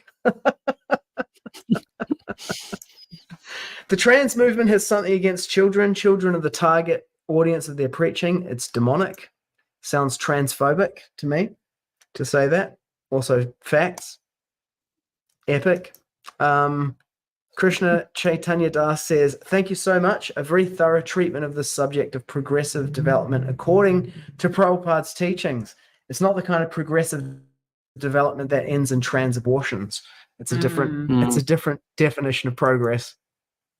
Also, the other thing here about sex, it's there are many brahmacharis in you know, practicing celibacy and suppressing and all of that, and then they move into this world of like, you know, where these swamis are preaching, oh, you know, just at the thought of woman, you should be, of a woman, you should be spitting, and woman is this, and woman is that, degrading and degrading. Well, no, that's not what it says. It's Yamunachari, and he says, when I think of sex, I spit at the thought.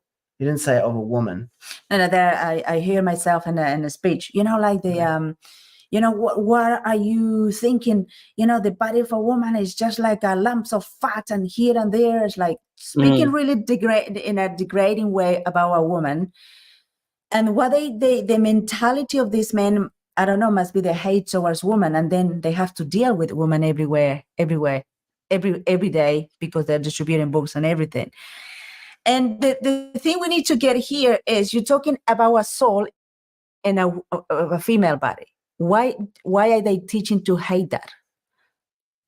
Is it hypocritical here? Or you have to love Well, every living I think entity and everything, and then at the same time, they're discriminating and they're, lowering this soul. We cannot do that. I have three things to say here. One thing is, Mm. I think they don't understand the philosophy. They think we should concentrate on vairagya. This is not path of bhakti. Bhakti uses vairagya, but as a side product of bhakti it comes. Like Yamunacharya.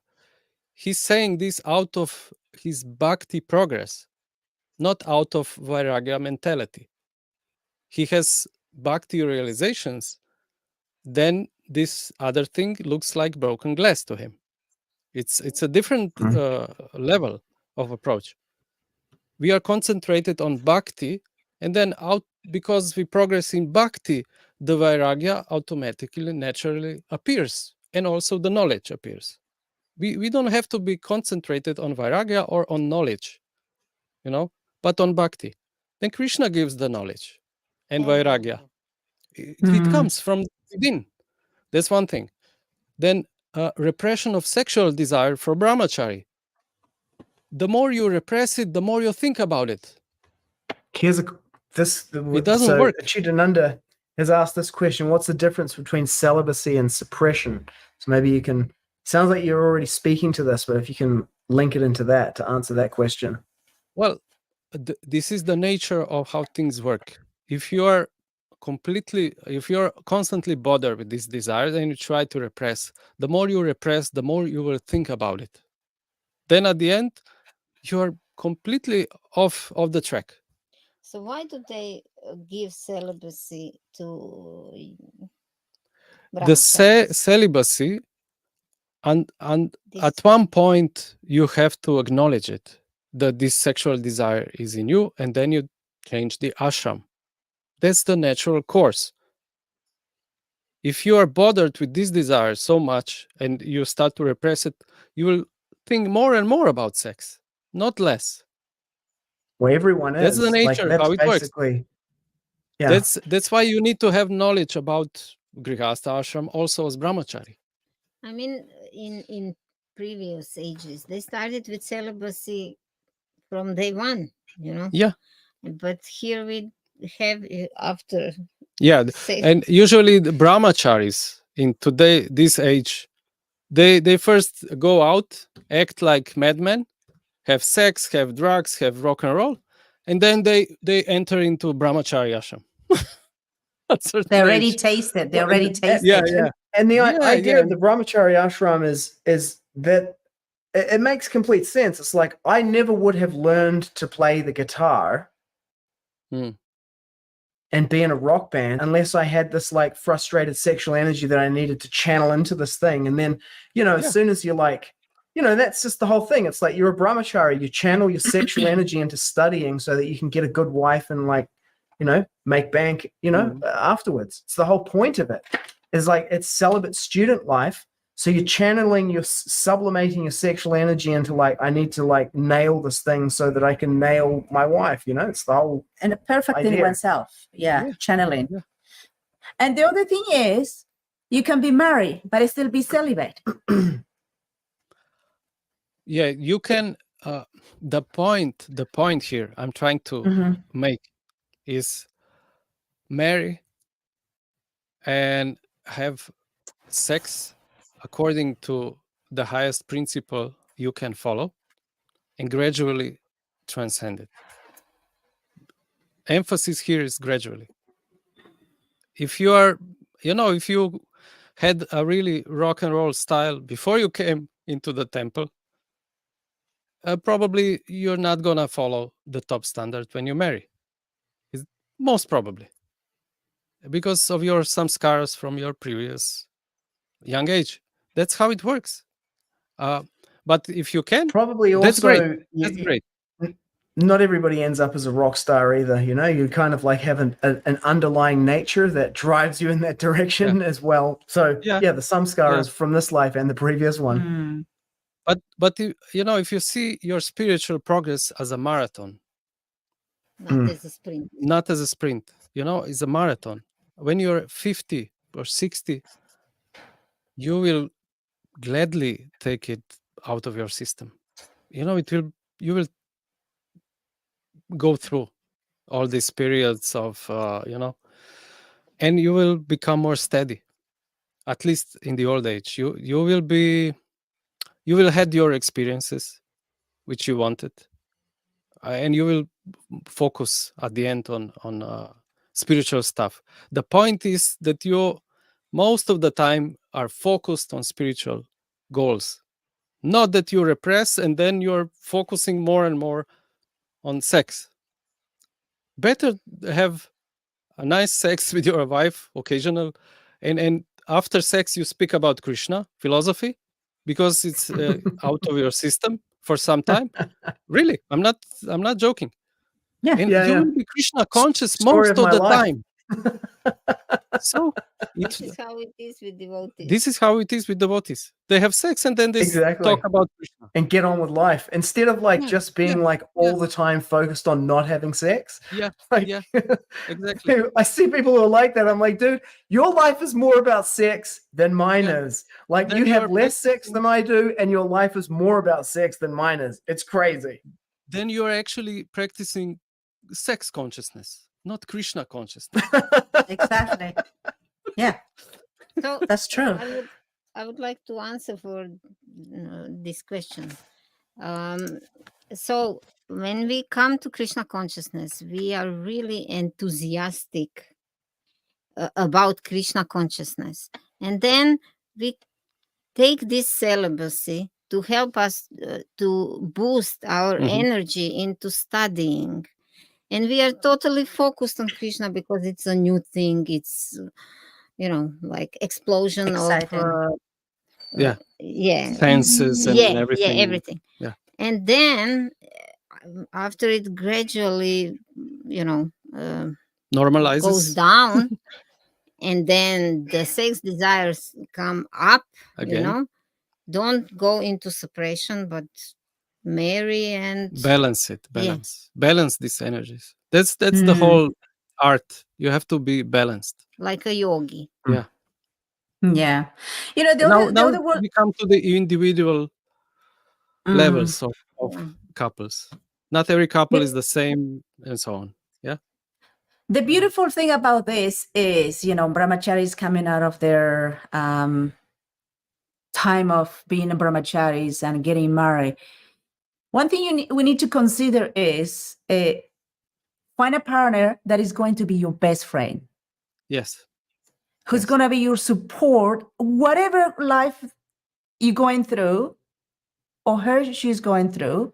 You have someone next to you that is your strength.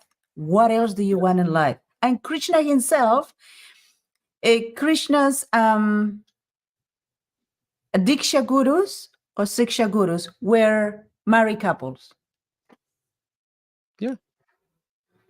Krishna is It is- Krishna himself gave us an example. His spiritual masters for Krishna himself were married couple. Why are we looking into these guys that are, closed doors, that are having a go with children and talking about Krishna? yeah, or they watch porn or something to this pressure cooker. It builds up this pressure. They have to release it somehow. If they are not on transcendental level of realization and consciousness, they will have this experience of pressure cooker. And then whatever, if they call themselves sannyasis, gurus, brahmacharis, whatever they want to externally call themselves, if they are under material pressure cooker, at one point they will lock the door and watch porn or something and release this energy. Because you cannot go against it. Like it's a fire. It will burn you if you try to repress it. You will become cuckoo, crazy guy if you repress it. cuckoo. Then it will come out in some other areas. Sideways. Yeah, that's how it is. You know, the other thing that I noticed, not sure if you notice in your community or by experience observing people, by a lot of suppression of women not having sexual life with their husbands, not having children with their husbands, and husbands and their other husbands as well, they develop some health issues. And in the yatra or in the community that I was before, they develop a lot of health issues. Lots of health issues. Prabhupada said this. He was observing young women in the early days in the movement, and they were getting sick, low energy, and his observation was because they don't have sex. That's what he said. He understood this, how the nature works, how the body works. He understood this. But we are often enamored by this Judeo-Christian thinking. Ideology of sex life is something abominable, something, we have to be like like too much celibacy, too much vairagya, and it goes sideways. And if we look at Srimad Bhagavatam, like this story about Shiva and Chitraketu, they were not really, they are our saints. Why would Srimad Bhagavatam talk about them? this? But they were, Shiva was sitting, and Parvati was sitting in his lap. Sometimes she's holding his, penis, his lingam, and it's like nothing. It's okay. And he's talking to the guy on the airplane who has like 100 of, celestial damsels, with him. But they are discussing philosophy. They are completely on transcendental level at the same time. So this is a real saint, not attracted to. He's impartial to this energy. Yeah. We are not worshipping the celibate monks in the forest. This is not our ideal person. We should transcend these energies. Then we are aloof. We are transcendental. Not when we are. Then Menaka comes. Then comes the Menaka, and he hears the bangles, and he's finished. His celibacy is finished. Done. He sees two fish kissing as is finished. This celibacy has a place and time. It's not the goal. It's not even if you are brahmachari, celibate. This will not bring you to the spiritual world. Brahmaloka. You can achieve Brahmaloka by celibacy, but it's not the key to go to the spiritual world. So we don't understand this celibacy properly. That's my observation. When I observe life and read Srimad Bhagavatam or hear what some people are preaching, it doesn't go together.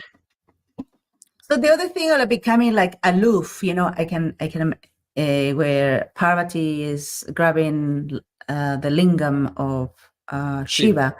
It's basically me grabbing the hands of my husband. Yeah, it's just part of the body.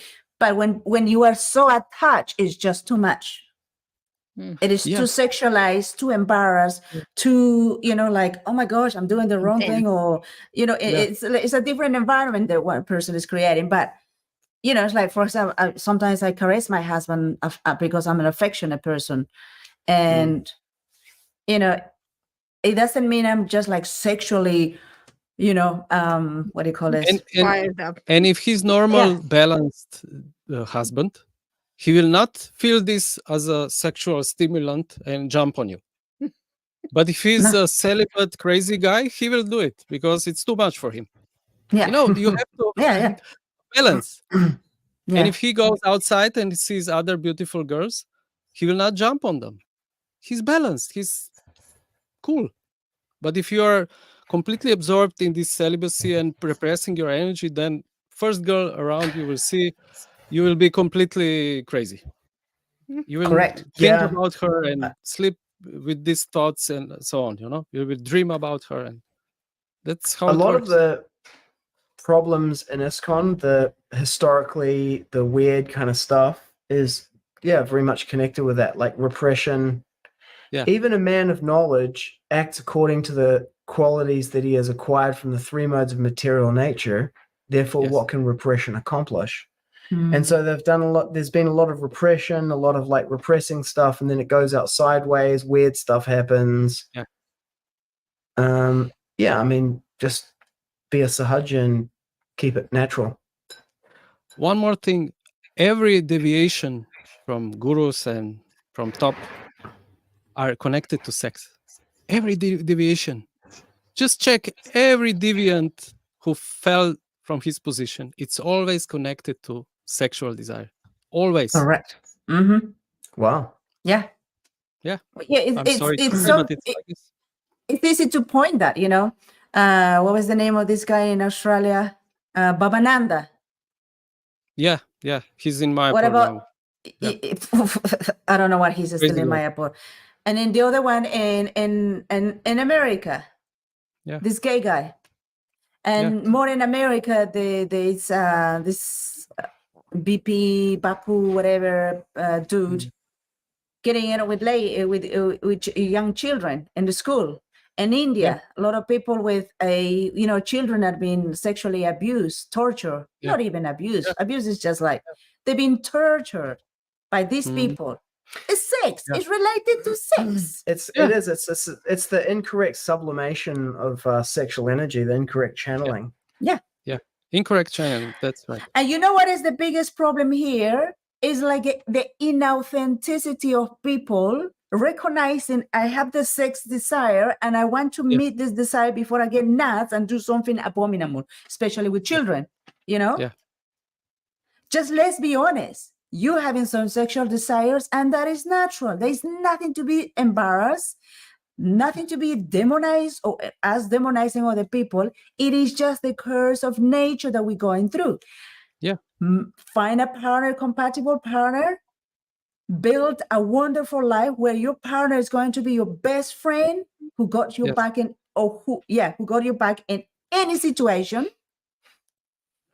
Express your love desires, your sexual desires with that person and just be yourself. What a wonderful life you can create with that. Yeah, but they will lose the their positions, you know? That's their money, their followers. but it's also a Too subtle much sexual at energy.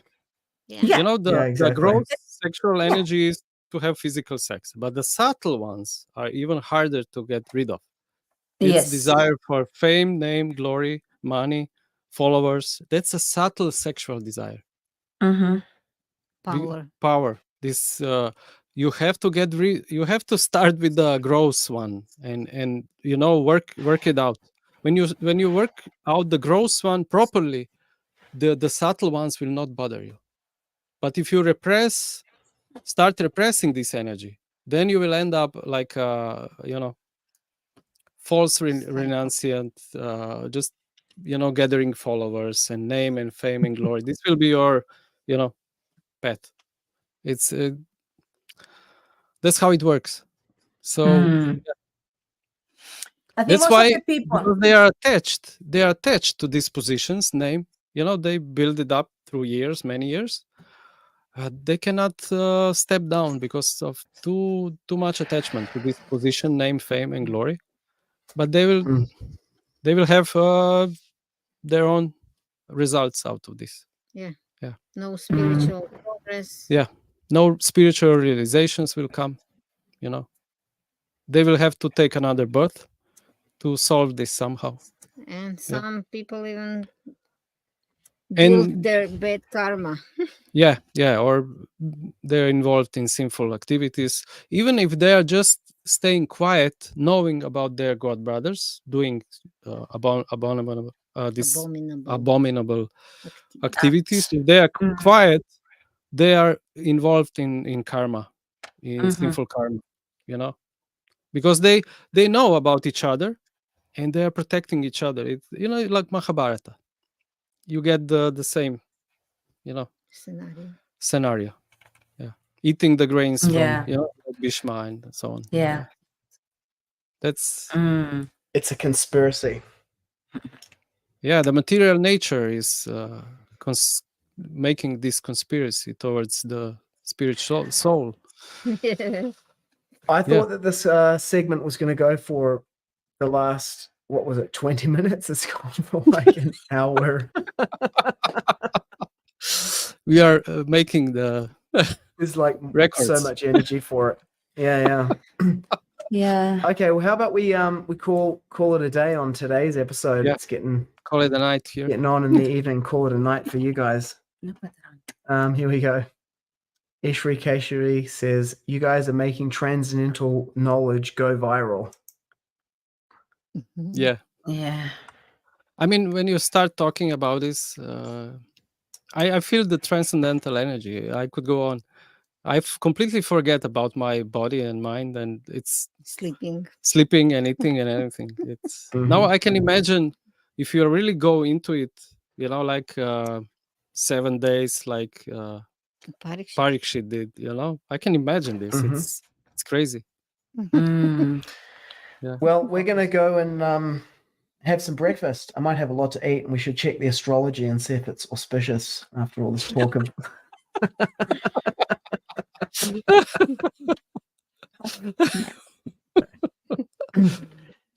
Yeah, thank you so much for the presentation on the journey of the soul, the rise of consciousness, and sharing that lens of viewing things through. It's very powerful. Mm. It was a great discussion about the pandemic, about wokeism, the red pill, ISKCON preaching, deviations, and sex life.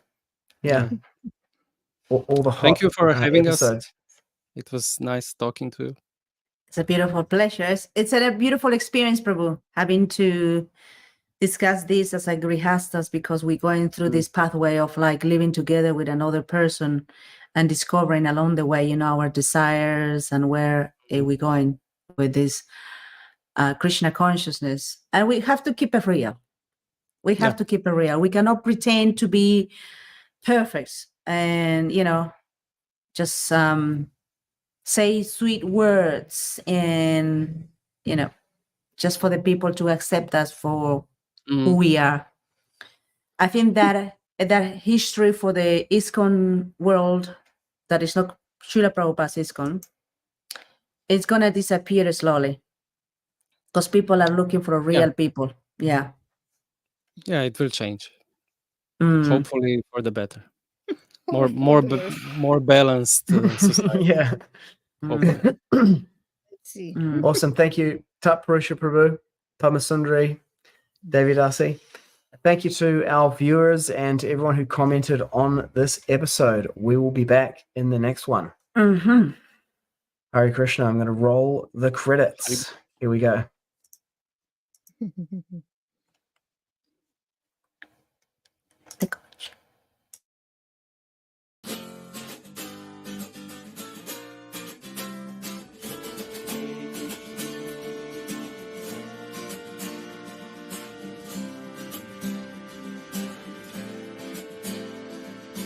Hare Krishna, Krishna Krishna, Hare Hare, Hare Ram, Ram Ram, Hare Hare, Hare Krishna, Krishna Krishna, Hare Hare, Hare Ram, Ram Ram, Hare Hare, Hare Krishna, Krishna Krishna, Hare Hare, Hare Ram, Ram Ram, Hare Hare, Hare Krishna, Krishna Krishna, Hare Hare, Hare Ram.